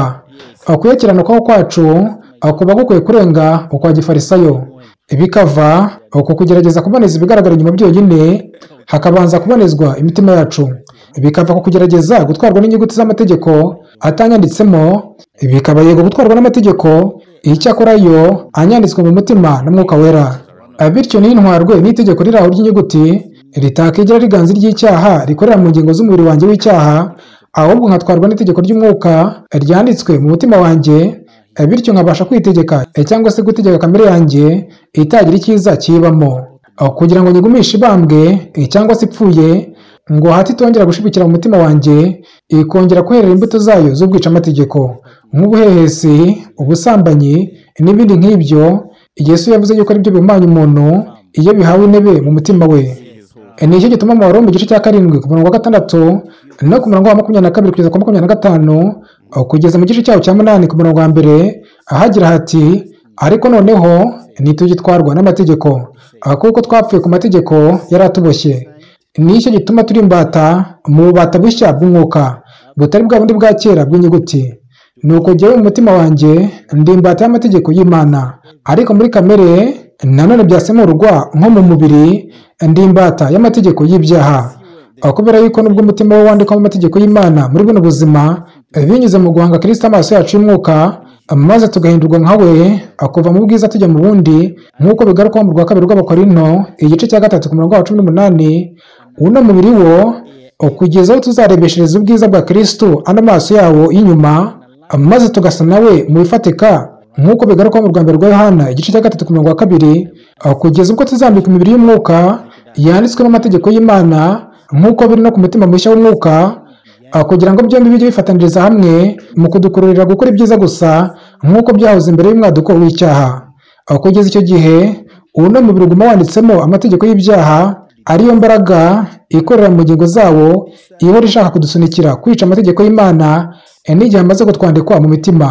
Iyo mbaraga iba ari nk'imwe yakoreraga mu mitima yacu ya kamere cyangwa se imitima yacu y'umubiri, kubera ko iryo jambo kamere ryanasemurwamo umubiri, mu kuvuga umutima w'umubiri cyangwa se umutima wa kavukire. kandi nyine kamere yacu y'icyaha ntabwo iremanywe umwuka w'Imana. Umwuka w'Imana ni ikintu twakira kivuye ahandi, ntabwo ari ikintu cyo muri kamere yacu. Nicyo gituma Pawulo akomeza agira ati, nishimira amategeko y'Imana mu mutima wanjye, ariko mu ngingo zanjye mpabona irindi tegeko rirwanya itegeko ryo mu mutima wanjye, ngo rinshyire mu bubata bw'itegeko ry'icyaha riri mu ngingo zanjye, ni ukuvuga mu ngingo za kamere cyangwa se z'umubiri. Umurongo wa 24, yemwe mbonye ishyano, ninde wanyuze umubiri untera urupfu? Ijambo risemerwa mu mubiri ahangaha ni ryo handi riba ryasemuwemo kamere. Rero agira ati, ninde wanyuze umubiri untera urupfu? Imana ishimwe kuko izajya inkiza ku bwa Yesu Kristo umwami wacu. Nuko rero noneho abari muri Kristo nta teka bazacirwaho, kuko itegeko ry'umwuka w'ubugingo bwo muri Kristo Yesu ryambatuye ububata bw'itegeko ry'ibyaha n'urupfu. Abo rero bagerageza gusoza amategeko y'Imana mu mbaraga zabo, kandi bakiri na kamere yabo y'ubwica amategeko yo kudakiranuka n'izindi mpuzanyito wabiha, nibo Bibiliya yita abatwarwa n'amategeko. Nibo gukiranuka kwabo kwitwa gukiranuka kw'amategeko cyangwa se imirimo y'amategeko, ni abacirwaho iteka nayo. Kubera yuko nk'uko biri mu rwa mbere rwa Timoteyo igice cya mbere ku murongo wa 8 kugeza ku murongo wa 9, atuzi yuko amategeko ari meza koko iyo agenzwa mu buryo bikwiriye amategeko, ngo tuzi uburyo. Reka noneho dukomeze tureba iby'ubwo buryo tuzi amategeko akwiye kugenzwamo cyangwa se gukoreshwamo. Umurongo wa 9, atuzi yuko amategeko atashyiriweho umukiranutsi. Urabyumvise? Ubundi buryo ibyo wabisemuramo ni gutya. Atuzi yuko abakiranutsi atari bo barebwa cyangwa se batwarwa n'amategeko, kubera yuko nyine amategeko gutwara umuntu ari cyo kimwe no kuba yaramushyiriweho, si byo se? Umva noneho abatwarwa nayo cyangwa se abo yashyiriweho, keretse abakora iby'ubwica amategeko n'ibigande n'abatubaha Imana n'abanyabyaha, arizo za mpuzanyito twakomozagaho, n'abatarabera n'abatita ku by'Imana, n'abakubita ba se na ba nyina, n'abicanyi n'abasambanyi, n'abagabo bendana, n'abanyaga abantu bakabagura, n'ababeshyi, n'abarahira ibinyoma, n'ibindi byose bidahura n'inyigisho nzima zihuje n'ubutumwa bwiza ubw'ubwiza bw'Imana. Ngira ngo uriyumvira yuko abatwarwa n'amategeko ari abacirwaho iteka nayo, bayazi ndetse bakagaragarisha yuko bemera yuko ari meza, kugerageza guhuza nayo, icyakora bakagerageza kubikora mu mbaraga zabo, aribwo buryo tuzi yuko atakabaye akoreshwamo. Bagerageza gukora ibyo asaba ngo bemerwe n'Imana mu mbaraga zabo. Muri uko kugerageza kuyakurikiza mu muhati wabo, baba biciriyeho iteka ryo kudahamanya nayo, kubera yuko nk'uko tumaze kubisoma atashyiriweho cyangwa se adatwara abafite kamere isanzwe ihamanya nayo binyuze mu gukiranuka. Kimwe cyo yakabaye abwira abo bisanze bafite kamere idahamanya nayo, ntabwo ari ukugerageza guhamanya nayo mu mbaraga zabo ubwabo, ahubwo nk'uko biri mu Roma 3:19-20, ni ukugira ngo akanwa kose kazibwe, kandi abari mu isi bose batsindirwe n'urubanza cyangwa se iteka imbere y'Imana. Kuko tuzi ari ryo rya jambo ngo tuzi yuko ibyo amategeko avuga byose abibwira abatwarwa nayo. Iyi nshuro zose Pawulo avuga yuko umugambi rukumbi twaherewe amategeko atunganye y'Imana atari ukugira ngo tuyasoreshe imirimo yacu ubwacu cyangwa se imihati yacu ubwacu itakigera na rimwe ihuza n'ibyo ategeka mu buryo butunganye, ahubwo ari ukugira ngo atumenyeshe icyaha, bityo dushorere kuri Kristo we muti rukumbi w'icyo cyaha. Kandi nyine nk'uko tubizi, uwo Kristo akuyeho iteka ryo kuyica, anamutegeka kutongera kuyacumuraho icyarimwe. Kuri bene uwo amategeko ntaba akibereyeho kumutwara binyuze mu kumubuza gukora iki n'iki ubusanzwe atakishoboza gukurikiza, ahubwo amuhindukira amasezerano yuko atazongera kubatwa n'ubumuga cyangwa se ibibembe by'icyaha, kubera ko nyine icyaha ari ubumuga. Ni ubumuga ubufite atakishoboza gukiranuka uko yabigerageza kose. Iyo Kristo yakizaga ikirema, umubembe se cyangwa undi ufite uburwayi bw'umubiri cyangwa se bwifatika, yabanzaga kumubabarira ibyaha bye, nuko icyarimwe akamuha itegeko ati, haguruka se, rambura ukuboko kwawe se, sohoka mu gituro se, cyangwa se ndabishaka kira. Kuri bene abo, mu cyimbo cyo kuyabona nk'abahamagarira gukora ibyabananiye ubuzima bwabo bwose, aya mategeko ya Kristo bayabonagamo amasezerano y'agakiza cyangwa se yo kubohorwa ubusembwa bw'ibifatika bwatumye bamugana cyangwa se bwaba mubashoreyeho, ni ukuvuga bwabashoreye kuri Kristo. Uko ni nako biri ku bubata cyangwa se uburwayi bwo mu buryo bw'umwuka bw'icyaha. Kimwe no ku bumuga busanzwe, ufite bene ubwo bumuga bw'icyaha ntabasha kwihagurutsa ngo agendere mu nzira zo gukiranuka, ahubwo buri uko abigerageje asitara ku mategeko. Nk'uko izo mvugo zombi, ni ukuvuga inzira zo gukiranuka cyangwa se inzira z'amategeko ndetse no gusitara ku mategeko, wazisanga mu byanditswe. Ni muri ubwo buryo bene uwahoragwa cyangwa se ahoraguye mu buryo bw'umwuka. Umuntu abasha kuba atari imbata cyangwa se imbohe mu bigaragara, nyamara umutima we warokamwe no gusambana, kwica se, kwica isabato se, gusenga ibishushanyo n'indi mirimo yose ya kamere bisanzwe bizi yuko bihabanye n'uko biri ku mbuto z'umwuka, ko yihanwa cyangwa se igacirwaho iteka n'amategeko y'Imana. Kuri bene uwo muntu washorewe kuri Kristo kujya gushakiraho umuti w'ubumuga bwo mu buryo bw'umwuka runaka yeretswe cyangwa se yibonyeho biturutse ku ndorerwamo y'amategeko y'Imana, kuri bene uwo ntabwo ntugasambane ubundi byagahinduyemo nka ntuzasambane cyangwa se ntuzasambana, ntukice ubundi yakabaye ntuzica, n'andi mategeko nk'ayo yose y'Imana yanyujijwe muri Kristo ngo abwirwe abafite ubumuga bw'icyaha. Bene uwo nguwo ntayabona nk'amategeko yo kumutwara bubata amusaba ibyo adafite kandi atakigiramo ku bwe, ahubwo yabona nk'amasezerano y'uko ubusambanyi, ubwicanyi, kwica isabato n'ibindi nk'ibyo abibohowe, ko atakibiciriweho iteka cyangwa se ko bitakimuciriyeho iteka, kandi karimwe bushya agahabwa kamere nshya itakirangwamo ubwo bumuga bukurura bujyana mu gituro, aho gukurura bujyana ku bugingo no ku bushake bw'Imana bw'uko ukira. Nk'uko Yesu akiri ku isi ajyaga agira ati ndabishaka akiri ubumuga ubu n'ubu, no kuri ino nshuro agira ati ndabishaka akiri iryo shyari rituma wifuza iby'abandi, ayo macakubiri atuma wica abandi muri wowe, iryo rari ry'ubusambanyi n'ibindi. Abinyuze mu nzira yo kwezwa, uwo muntu mushya w'imbere ariwe mutima w'umwuka ubuvutse bushya, ugumya kugirwa mushya, ukava mu bushya ujya mu bundi, cyangwa se ugakomeza kubatizwa kugeza mu mutima uvutse ubwa kabiri. Uwo Pawulo ageranye n'umuntu mushya akomeza kubatizwa kugeza agize akabiri nk'ak'uruhinja, akadafite umunkanyari n'umwe cyangwa se kamere izira inenge n'imwe, iri mu ishusho y'umuntu ushyitse muri Kristo, nk'uko byagendekeye mu mubiri usanzwe wa Namani w'Umusiriya ubwo yibizwaga inshuro 7. Umuntu wawe w'imbere wa kera cyangwa se byanasemurwa nk'umuntu ushaje, iyo utsindishirijwe na Kristo, uwo mwanya atangira guhora yuhagirwa bushya kurushaho, cyangwa se abatizwa bundi bushya na Mwuka Wera, agahora apfa cyangwa se akagumishwa apfuye kuri kamere y'icyaha uko bukeye.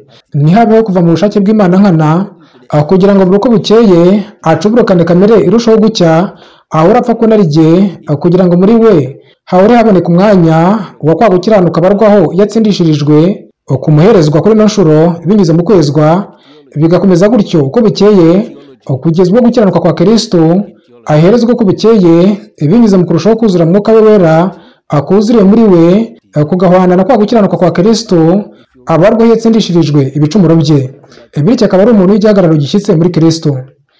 Nibyo yuko kwezwa bituma umuntu akomeza kugenda arushaho gusa na Kristo, agasatira igihagararo cy'umuntu ushyitse muri we. Nyamara kwezwa si urugendo rw'umwizera agenda arushaho gucumura gake, ubushya hari ibyangombwa atahawe byamushoboza kudacumura, maze ngo bitume kugumya gucumura bibihame. Ntabwo kwezwa ari ugukura umuntu agana ku nararibonye yo gukiranuka, ahubwo ni ugukurira mu nararibonye yo gukiranuka. Kuri buri kigero cy'iterambere ry'imibereho yacu y'iby'umwuka tuba dushobora gutungana. Nyamara nk'uko umwana ubyiruka ataguma aho ari, ahubwo agumye gukura akagenda arushaho kurebwa n'inshingano zindi atarasanganywe, ni nako umugambi w'Imana umaze gusohozwa mu cyiciro runaka twari turimo cy'iby'umwuka, tuzamurwa mu ntera y'iby'umwuka, tukagira ubumenyi bwisumbuyeho ku bushake bw'Imana ku buzima bwacu, ubushobozi bwacu bukagukana n'ibigeragezo bishya tuba dusabwa guhangana nabyo. Nk'uko umwuka w'ubuhanuzi bigarukaho mu gitabo cy'icyongereza cy'imigani ya Kristo kuri paji ya 65 ku gika cyaho cya 2 gukomeza. Iyo nzira yo kugenda duhabwa ubwiza bwa Kristo bw'imico ye imeze nko gutangira kurasa kw'izuba kumwe kwa nyuma y'ijoro. Ni nk'iyo izuba rirashe mu gitondo maze uko umunsi ugana ku manywa y'ihangu ubwiza bwaryo bukagenda burushaho kurabagirana riva mu bwiza rijya mu bundi bwisumbuyeho. Rero kimwe n'iyo Namani umuntu wa kera cyangwa se uwo wari wa kera, inshuro 7 zihagarariye inshuro zose zikenewe mu rugendo rw'ubuzima. Izo nshuro zose niko uwo muntu wa kera agenda abambwa cyangwa se apfa, agahambwa mu mvashusho y'umubatizo y'umwuka, akabeshwaho n'umwuka gutyo kugeza ashyitse ku gihagararo cy'umuntu mushya ushyitse muri Kristo, ufite kamere cyangwa se umubiri nk'umwana muto utariho umugayo n'umwe wo mu buryo bw'umwuka. Uwo ni umuntu wacu w'imbere igihe amaze kuvuka bushya. Dusabwa mu buryo bw'umwuka guhora tubatizwa umubatizo wo gupfa Kristo yabatijwe ku iherezo ry'umurimo we. Uhagarariwe n'umwe yabatijwe ku itangira ryawo, kugira ngo tubone ubumanukirwa na mwuka uzura cyangwa se mwuka utanga ubugingo ukupfuye, bityo ngo binyuze mu gutsindishirizwa duhore tubarwa cyangwa se dutangazwa n'Imana mu rukiko rwayo yuko turi abana bayo yishimira. Kubera ko nk'uko Pawulo abivuga, abayoborwa na mwuka ari bo bana b'Imana. Tugomba guhora turi ababambanywe na Kristo cyangwa se bagapfana nawe, kugira ngo imibereho ye ihore igaragarira muri twe, ntabwo ari twe twitera kumvira amategeko y'Imana mu mbaraga zacu, ahubwo bikorwe nawe uri muri twe, ngo adushyikirize icyo yamaze kudushyikirira, ari cyo mibereho ikiranuka yabayeho, cyangwa se imirimo myiza idakeneye kugira icyongerwaho yakoze ubwo yari muri uno mubiri, ari imirimo Imana yiteguriye umuntu wese muri Kristo mbere y'irema ngo azayigenderemo. Iyo mibereho yatubereyeho by'umwihariko muri iyo myaka 3 n'igice isoza y'ubuzima bwe, ikaza gusoreza cyangwa se kuzurira ku musaraba ubwo yavugaga yuko birangiye, niyo natwe tubaho ikadusohorezwamo uhereye ku musaraba we, aho tubambanwa nawe, kugira ngo kuva ubwo imibereho yacu ifate icyerekezo gishya, bye kuba ari uriho ahubwo aba ari we uriho muri jye, kugira ngo ya mibereho ye yo mu mubiri imwe yatsinze icyaha ikagiciraho iteka yongere igaragarire muri jye, maze gukiranuka gutunganya kw'amategeko gusohorezwe muri jye, nk'uko bivugwa mu mirongo itangira yo mu Baroma igice cyaho cya 8.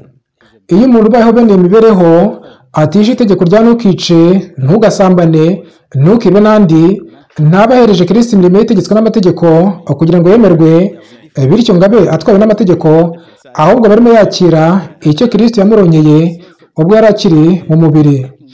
Binyuze muri mwuka wera kandi weza, Kristo agumya kumuha ya mibereho yabayeho nk'impano, amubwira ati nabayeho nasambana, nawe nkuhaye kubaho udasambana. Ati imibereho yanjye ntiyaranzwe no kwica isabato cyangwa kwifuza iby'abandi, nawe nkohereje umutima wari muri jye wanditseho cyangwa se watuye kutica isabato no kwifuza kubi. Ati sinkutegetse kujya wibuka isabato kugira ngo uyeze, ati ahubwo nyemerera mbibeho muri wowe, kubera yuko nabayeho ntazi uko kwica isabato bisa. Nguko uko mba narabambanywe na Kristo, ariko ndiho nyamara atari jye uriho, ahubwo ari Kristo uriho muri jye. Ibyo nkora byose nyiriho mu mubiri nkabikoreshwa no kwizera umwana w'Imana wankunze akanyitangira, nk'uko bivugwa mu Galatiya 3:20.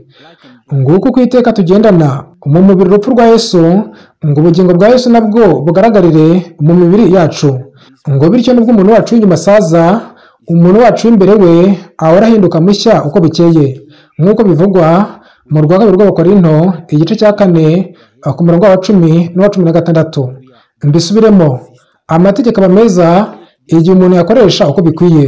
Iyo ugerageza kuyasohoza ari we ubyikoresheje, usibye kuba ugerageza ibidashoboka, ubu yakoresha icyo atatangiwe.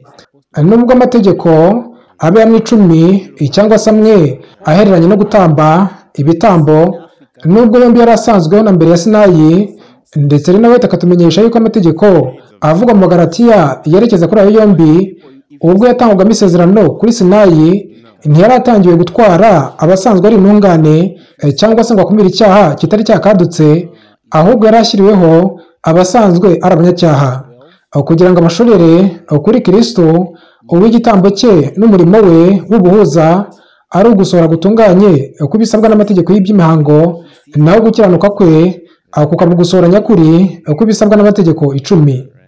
Nicyo gituma mu Galatiya 3:16 gukomeza Pawulo avuga yuko isezerano ry'urubyaro rw'isezerano ari rwo Kristo ryatanzwe mbere y'iryo kuri Sinayi, ko ritakuweho n'amategeko yaje hashize imyaka 430, ngo ryice cyangwa avuguruze uwarisezeranije, kuko umurage ubaye uva ku mategeko waba utakivuye mu byasezeranijwe.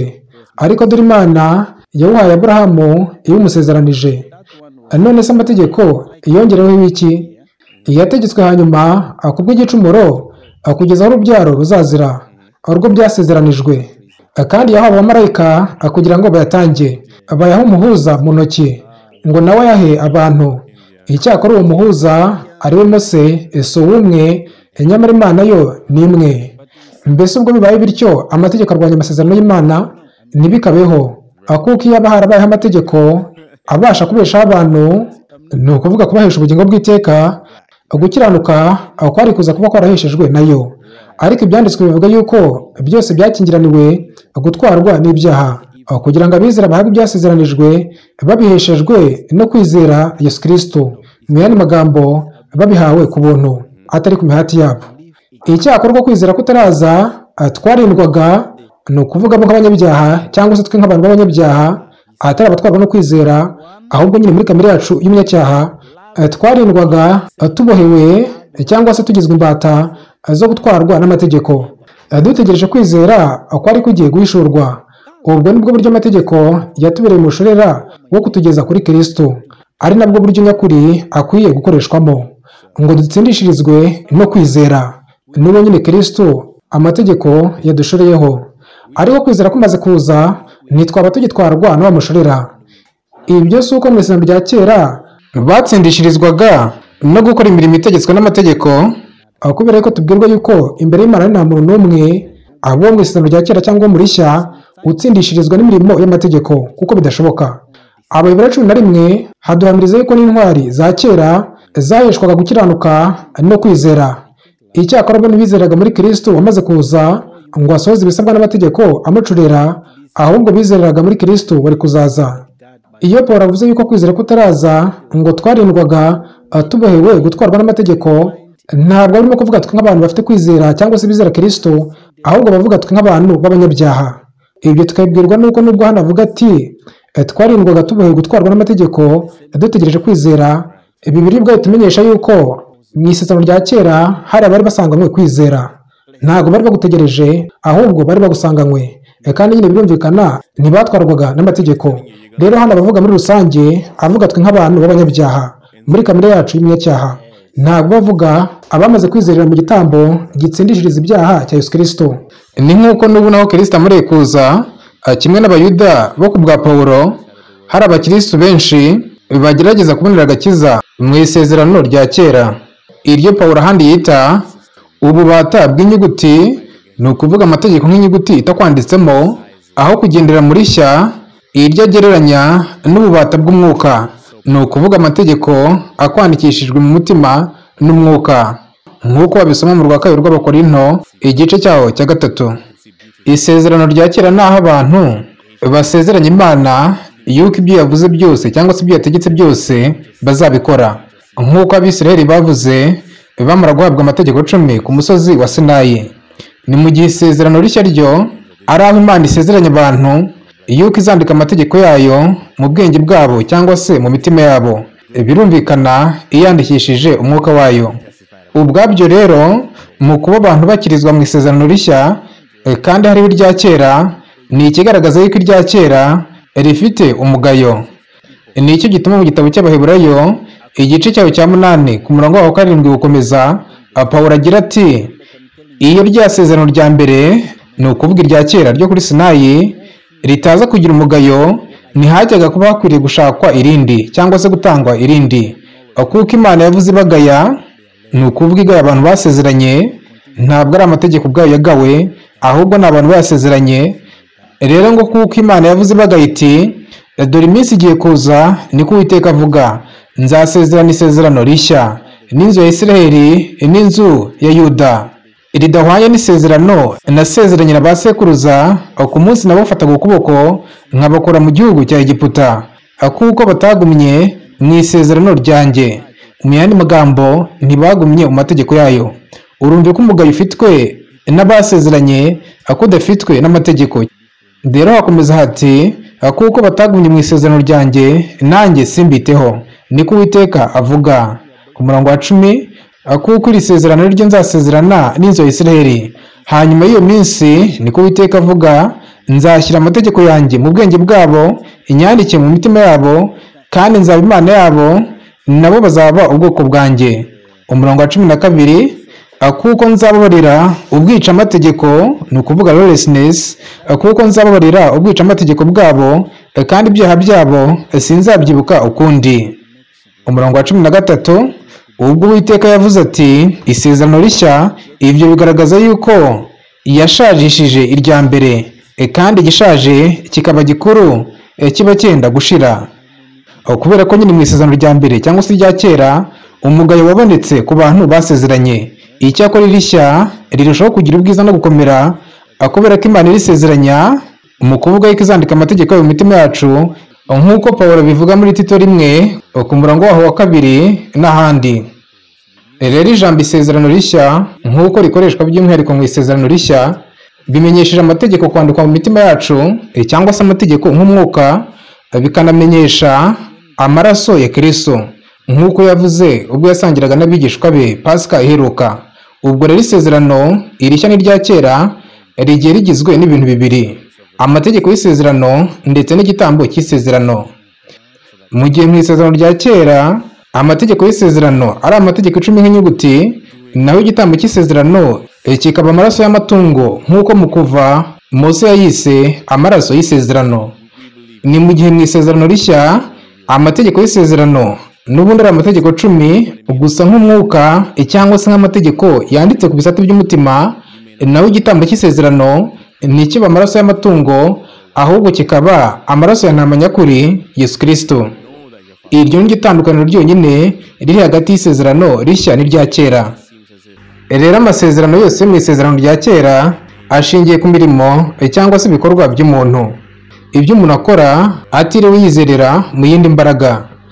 Ni mu gihe amasezerano yose y'isezerano rishya iyo ashingiye ku kwizera konyine, icyakora uko kwizera gukora cyangwa se gufite imirimo. Icyakora iyo mirimo ntikwiye kwitiranwa n'imwe ikorerwa mu isezerano rya kera, kubera ko ino yo kwizera iza ari imbuto y'umwuka, naho imwe mu isezerano rya kera ikaba ari imirimo itegetswe n'amategeko. Ari ibishoboka rwose ko watungana muri iyo mirimo, wabeshwaho nayo. Gusa kubera ko ntawe utsindishirizwa n'imirimo itegetswe n'amategeko, bitewe na kamere yacu y'ubunyacyaha, umuntu abeshwaho n'isezerano rishya, abeshwaho no kwizera. Icyakora kwizera gukora nako ubwako duhabwa nk'impano y'umwuka.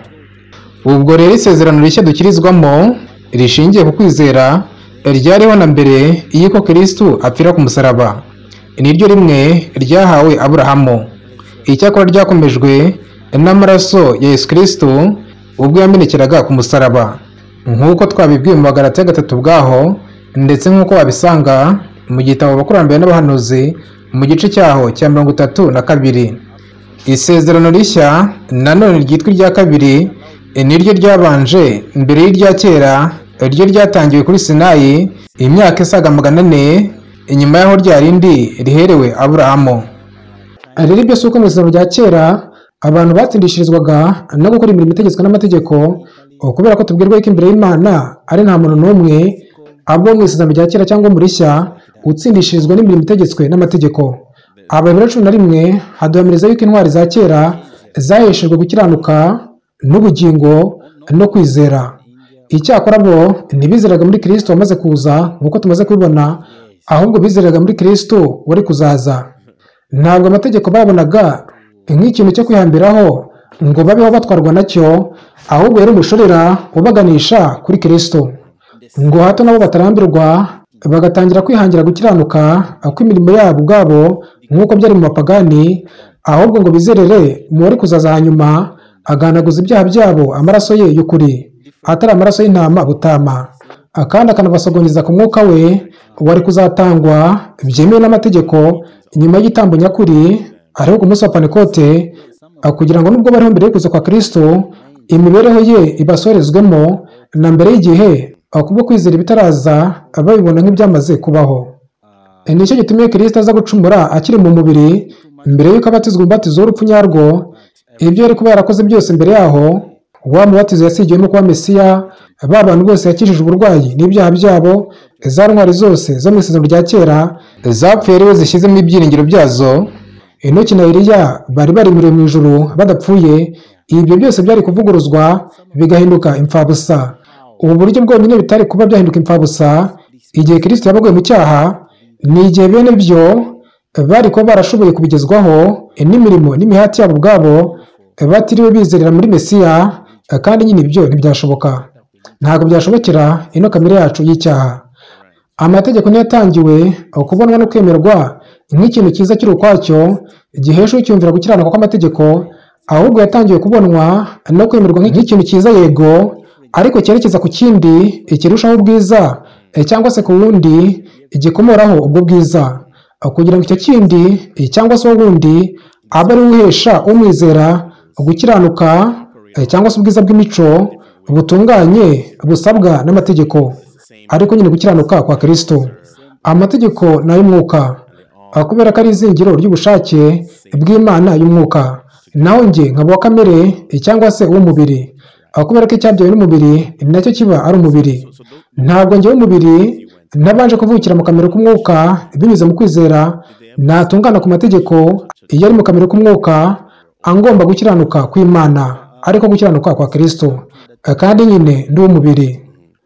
Buryo utabasha kubona Kristo mu mategeko ni uko uba unyuzwa n'urugero rw'imico ruciriritse rw'inyuma mu nyuguti honyine. N'ubu ubasha kureba hirya y'ikuzo rishira ry'amategeko nk'inyuguti, nka rimwe ryo mu maso ha Mose wowe witirirwa ayo mategeko, maze ngo witegereze ikuzo ryo ridashira ry'amategeko nk'umwuka, nka rimwe ryo mu maso ha Yesu Kristo we ntego ya Mose n'abahanuzi, cyangwa se we ntego y'amategeko n'ibyahanuwe, kubera ko nyine Mose ahagarariye amategeko. Kwifunga amategeko ariko ukanga Yesu Kristo no gukiranuka kwe ni nko kwifunga ifoto isanzwe ariko ukanga nyirayo. Ubwo ni bwo bupfapfa bubirimo. Iyi foto imwe ntishobora gukurwamo indi itunganye nkayo neza. Icyakora nyiri foto we wamukuramo amafoto y'umwimerere atabarika. Uko niko kugerageza kwiboneza mu ishusho y'amategeko Kristo atari muri twe bimeze. Ni ukurushaho kwijimisha no kugumya gutakaza ishusho ye mu cyimbo cyo kurushaho kwigaragaza uko ibihe bihaye ibindi, ndetse yewe no mu buziraherezo. Ni kubw'iyo mpamvu intumwa Pawulo ishimangira inshuro nyinshi y'uko umugambi rukumbi amategeko yatangiwe, ku buryo bukwiye bwonyine yakabaye akoreshwamo ari ukumenyesha umuntu icyaha cye binyuze muri amwe 10 no kumutungira agatoki ku muti wacyo binyuze muri amwe y'imihango. Ni ibyo byonyine. Kugerageza kwihambiraho ni ukuyakoresha icyo atashyiriweho. Abaroma 3:19-20 no mu gice cyaho cya 4 ku murongo wa 15 ndetse no mu gice cyaho cya 7 ku murongo wa 7 kugeza 10 hagira hati, kuko ibyo amategeko avuga byose abibwira abatwarwa nayo, kugira ngo akanwa kose kazibwe, kandi abari mu isi bose batsindirwe n'urubanza imbere y'Imana. Icyo ni cyo amategeko yashyiriweho. Akomeza agira ati, kuko imbere yayo ari nta muntu utsindishirizwa n'imirimo itegetswe n'amategeko, kuko amategeko ari amenyekanisha icyaha. Aho amategeko atari nta gicumuro kihaba, bityo nta no gukenerwa kwa muganga w'icyaha byahaba, kubera yuko nyine ubwo burwayi bw'icyaha bwo buba busanzwe buhari, gusa bukaba businziriye butegereje icyabukangura, kubera yuko nk'uko uburwayi buhari ariko bukaba butazwi ari cyo kimwe n'uburwayi budahari, icyaha umuntu atiziho cyangwa se umucyo utaramurasira ku bihereranye n'ubushake ubu n'ubu bw'Imana, ntaryozwa ibyo adafite, ntaryozwa ibyo atazi. Nta kiba cyamwerekeje kuri Kristo wabambwe maze ngo yange kumusanga, bityo ngo abaciriweho iteka. Nicyo gituma Pawulo akomeza atubwira ati, nuko rero tuvuge iki? Amategeko n'icyaha ntibikabeho. Icyakora simba naramenye icyaha iyo nakimenyeshwa n'amategeko, kuko naba naramenye kwifuza iyo amategeko ataravuze ngo ntukifuze. Ariko icyaha kibonye kwita mu mategeko, ni ukuvuga amategeko nyine umuntu amaze kumenyeshwa yuko kwifuza ari bibi. Dutanze urugero ngo niko guhera ko gikorera muri jye kwifuza kose, kuko amategeko atari icyaha kiba gipfuye. Nanjye kera nari muzima anafite amategeko, amaze itegeko rije icyaha kirahembuka. Birumvikana yuko hahembuka icyari gisanzweho. Icyo amategeko akora ni ukukimenyesha. Ntabwo amategeko ari atuma kibaho, ahubwo aragihembura. Aramutse atuma kibaho, ubwo amategeko yaba ari icyaha. kandi nyine atangira abaza ati mbese amategeko n'icyaha ntibikabeho. Rero akomeza agira ati kirahembuka mera ko ndapfa, kubera ko nyine igihano cyangwa se ibihembo by'icyaha, icyaha bivuze kwica amategeko ari urupfu. Nicyo gituma rero agira ati kirahembuka mera ko ndapfa. Nuko iryo tegeko ryagenewe kuzana ubugingo mbona rinzanira urupfu, kubera ko nyine ndi umunyabyaha nisanga ntwarwa naryo, nubwo icyo ngicyo atari cyo Imana yari yararishyiriyeho. Nuko iryo tegeko ryagenewe kuzana ubugingo mbona rinzanira urupfu, birumvikana nyine nk'igihembo cyo kwisanga ntamanya naryo. Ubitekerejeho neza ubona yuko bino tumaze gusoma atari ugutesha agaciro amategeko, ahubwo ahubwo ari ukuyaha agaciro akwiye. Kimwe no ku itangiriro ry'urugendo rwa gikirisitu, muri iyo nzira yo kwezwa, amategeko atunganye y'Imana agenda amenyeshwa umuntu ku buryo bushya kandi bwimbitse, kugira ngo arusheho kumurondora, amumenyesha intege nke n'ibyaha bindi bipfiriye cyangwa se bisinziriye muri we atari yakimenyeho, anamumenyesha ubugari bw'ubushake bw'Imana ku buzima bwe. Bityo bigahora ari ngombwa yuko agaragara imbere y'Imana n'amategeko yayo ari muri Kristo, cyangwa se nk'uko nanone Bibiliya bivuga, agahora yiyambura umuntu cyangwa se Adamu wa kera ngo yambare umushya, aricyo kimwe n'imvugo kwambara Kristo. Ubushye Kristo ari umwambaro bambara, gusa nyine haba harengurizwa ku kwambara gukiranuka kwe. Niwe muntu mushya, niwe Adamu mushya. Rero urwo rugendo ni inzira igana ku cyo wamaze gusezeranirwa no kubarwaho mu buryo bwuzuye muri Kristo. Icyo ubusigaje ni ukugenda wishyuza ibyawe binyuze mu kwizera, kugira ngo bihabwe bya nyabyo. Gukiranuka kwa Kristo bye kuba ikintu ubarwaho gusa, ahubwo binabe ibyawe. Kanani yaramaze kugusezeranirwa cyangwa se kukubarwaho ikitwa iyawe. Kimwe ubusigaje ni ukwibona yuko wamaze kuba nyirayo binyuze mu kwizera, ugaha Imana ikiganza cyawe cy'ubushake, maze uko bukeye mukarwanana kandi mukaneshanya abanzi bashaka kubasubiza inyuma, batifuza yuko Kanani yo yaba gakondo yanyu. Mugakomeza mutyo kugeza musohoye Kanani mukahigarurira hose. Abo banzi ni bo si Satani hamwe n'umubiri cyangwa se kamere yabambwe, ibihora ishakisha icyuho kugira ngo ive aho yabambwe igihe kirimo isambagurika itarahwera, ngo bipfuyeho bya burundu ntiwongere kugeragezwa nayo ukundi. Aribyo bizabuko ubwo Kristo azaba agarutse akaduhindura. Akara kanyuzemo kugira ngo abumva tugaruka ku mategeko karemano cyangwa se amategeko y'Imana bya hato na hato bataberwa igisitaza no kumva tugerageza kubashyira mu bubata bwayo, kubera ko ino minsi abantu batakibasha gushyira itandukaniro hagati yo kumvira amategeko y'Imana ubitewe no gushaka kugera ku gakiza, ngo babitandukanye no kuyumvira biturutse ku kuba waramaze gukizwa. Twizera yuko akwiye kumvirwa nk'imbuto y'agakiza aho kuba ikiguzi cyako. Imbuto z'umwuka mu magambo make ni ukumvira amategeko asaba. Nkunyuze mu ijambo, muri siyansi nikundira ubugenge, bwigiramo ibyo bita amahame principles, nk'ihame rya Pascal cyangwa se amategeko laws, nk'itegeko rya gravitation.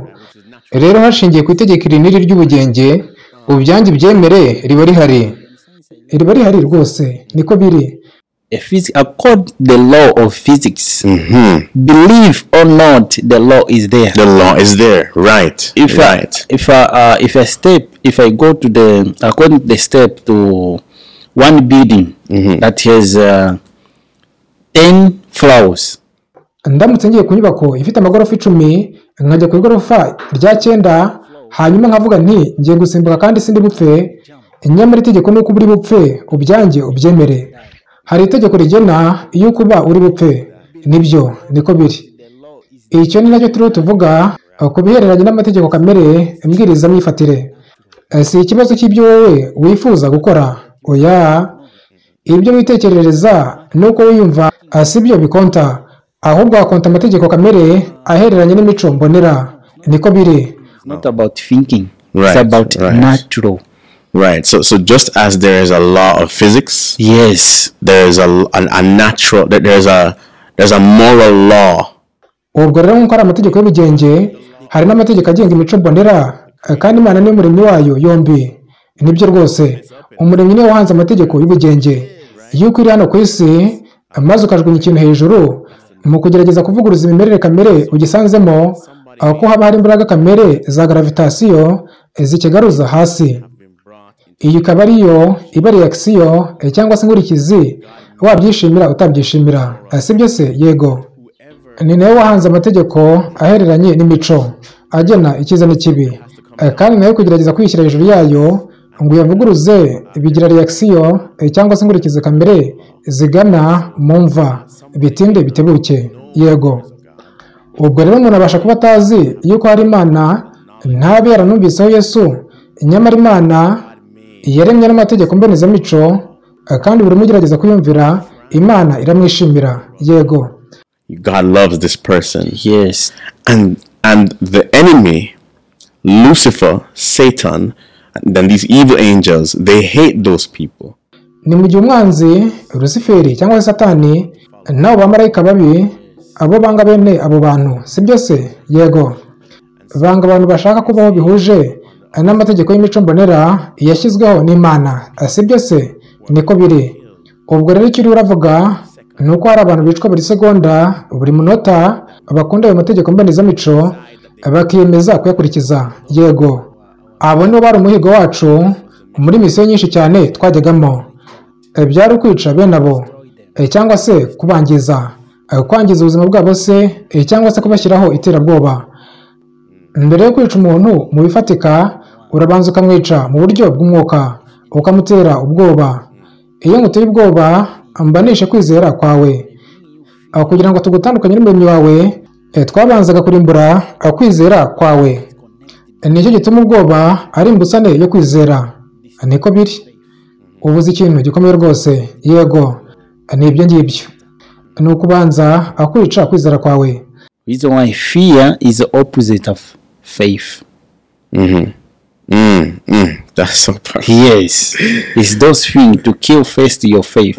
Reason why if you go to the history, nicyo gituma n'ujya mu mateka uzahasanga ikizwi nk'imyaka yo hagati. Yego. Iyi myaka inazwi nk'imyaka y'umwijima cyangwa se ibihe by'umwijima. Uzabona yuko abantu bicwaga icyo gihe mbere na mbere bageragezaga kwica kwizera kwabo, nyamara ntibabishobore. Yego. Cyane cyane abantu nka Yohani Husi n'abandi nkawe. Yego. Abantu nk'abo ngabo bagiraga bati ikiba kibe ntabwo bafite, kubera ko Mwuka Wera ari muri jye, cyangwa se nka Danieli n'aba basore b'Abaheburayo. Yego rwose. Rero ibyo ntibiba mu miryango migari ya Gikristo honyine, ahubwo no mu yindi myemerere urabihasanga. Nicyo gituma igihe mu mateka uhabona ibizwi nk'intambara ntagatifu, uzazihabona ni intambara zibasiraga ya mahame karemano nyangamugayo, zari zigendereye kwica abakurikiza cyangwa se bakagendera kuri ayo mahame. Yo. against the natural model, to kill those people that are following natural model. Mercy. Everything, even even at the end. Mu bihe byose ndetse no kuherezo ibyabaye byo mu myaka y'umwijima bizongera bibe, ubyange ubyemere.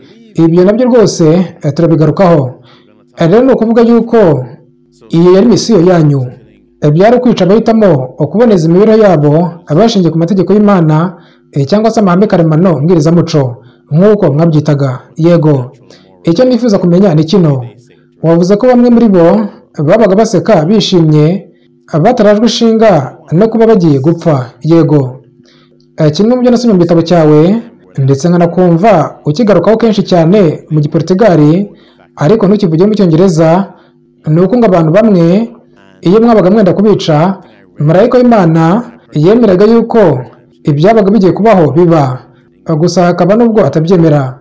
Agira bike ubimbwiraho iby'uko hari abantu bamwe mwemererwaga kwica, hakaba n'abandi mutabikundirwaga. Angel of God would permit what was going to happen to happen. And sometimes the angel of God that was there would not permit. Talk to me a little bit about that. Okay. Yego. Ndetse ubwo navuganaga na Yesu ibyo tuzagarukaho kwabyo, nanjye namubajije iby'icyo kibazo. Ibyo niko byagendaga, na n'ubu tuvugana birimo kuba. Nanjye namubajije iby'icyo kibazo. Imana yemera yuko hari abapfa bayihowe, Icyakora amaraso yabo aba yindutse nk'imbuto yerewe abo bandi b'indorerezi cyangwa se abazumva ibyabo. By'umwihariko abo bitegereza ibiriho biraba. Yego, mu mitwe yabo havuka kwibaza igituma abo bantu bagenje batyo bagara amagara yabo. Baba imbuto zituma abandi bakurikiza urugero rwabo. Mu gushaka gutahura ikibyihishe inyuma igituma kandi kigashoboza umuntu kugaragaza bene ubwo butwari, niko biri. Erega impamvu ni uko bishishikaje. Abantu bamwe bibaza igituma uwo muntu yemeye gupfira ibyo, nuko bikababera ihurizo. Bati ibi ntibyumvikana rwose. Yego, nibyo rwose.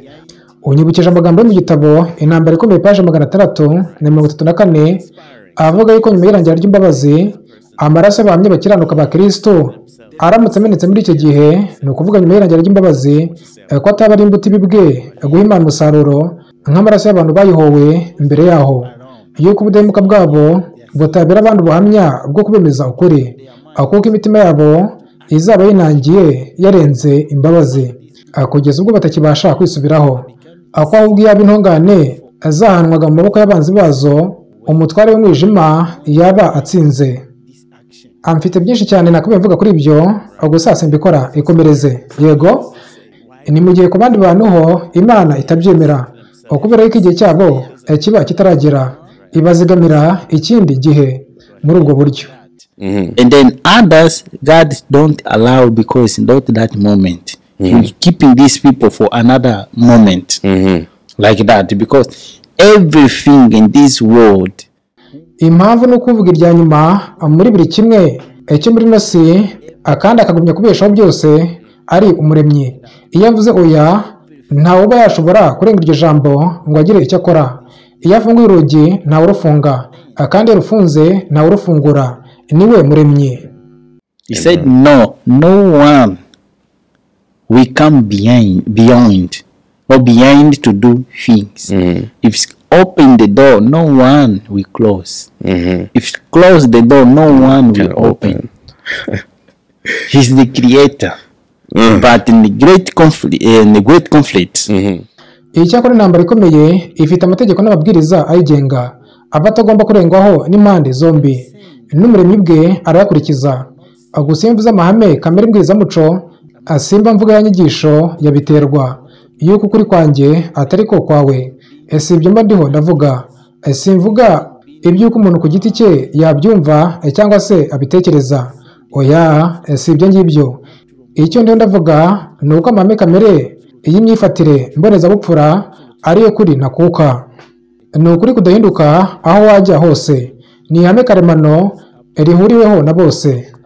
Ni za kirazira nyambukiranyamico zitigera zikuka. is a true for everywhere. It's a natural for everywhere. It's a right for everywhere. Any tradition, every culture is true, will be true. That's what you're saying is natural moral. Yes, that is. Icyo nicyo wita amahame kamere mbonezamuco. Yego, ntakuka aho wajya hose. Ese nka bimwe ngo uko niko mbyumva, ni ukuri kwanjye, nawe ufite ukwawe kuri. Ufite icyo wita icyiza n'ikibi, nanjye nkagira icyo nita icyiza n'ikibi. Oya, ntabwo ari relativisme, aho ari amahame remezo adakuka abaho mu by'umuco, ahubwo ni igipimo cy'izahabu nk'uko nabivugaga. Ni amategeko y'Imana, ni kataloge ngengamyitwarire y'ibyaremwe, kugira ngo bitangizwa no kutitwara uko umuremyi wabyo atabiremeye kwitwara. Niwe uzi uko turemetse, bityo ni nawe uzi uko impagarike yacu ikwiye gutwarwa ngo ye kwangirika imburagihe, kugira ngo iramane umunezero n'ingufu. Yego, gusa muri ruriya ruhande aho ntibajya bavuga Imana, ahubwo bavuga umuremyi ushobora byose cyangwa se ushobora byose, nuko bita Imana. For that side, they use creator. They don't say God. The most creator. The I creator. They are talking about that. You can't see God. Oh no. Ntiwavugayo Imana, bavuga gusa umuremyi. Ntiwavugayo Imana, kuko ahubwo banigisha abantu kwiyita Imana. Bavuga gusa umuremyi usumba byose, cyangwa se umuremyi ushobora byose muri ubwo buryo. Nibyo ntibamwita Imana. Yego. Wow, they don't call him God. Yes, like that. He's the creator because even the creator is the one that giving them food, giving them to maintain them. He's the one sustaining their lives. Sustain them. bamwita umuremyi kubera yuko nabo ari we ubabeshaho niwe utuma bakiriho. Yego, n'abamarayika bo ubwabo na Satani ubwe umuremyi ni we ukugeza na n'ubu ngubu ubahereza ibibatunga cyangwa se ibibabeshaho hakurikijwe uko baremetse.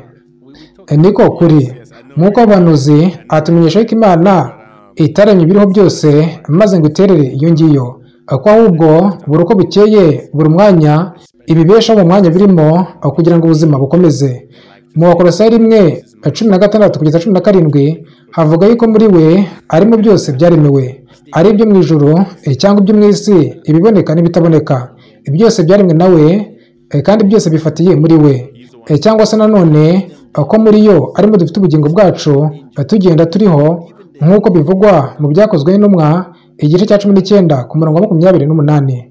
Tuzaba tugaruka kuri bino. Yego, ndabizi yuko ariyo tugana, gusa hagati aho ntituragerayo.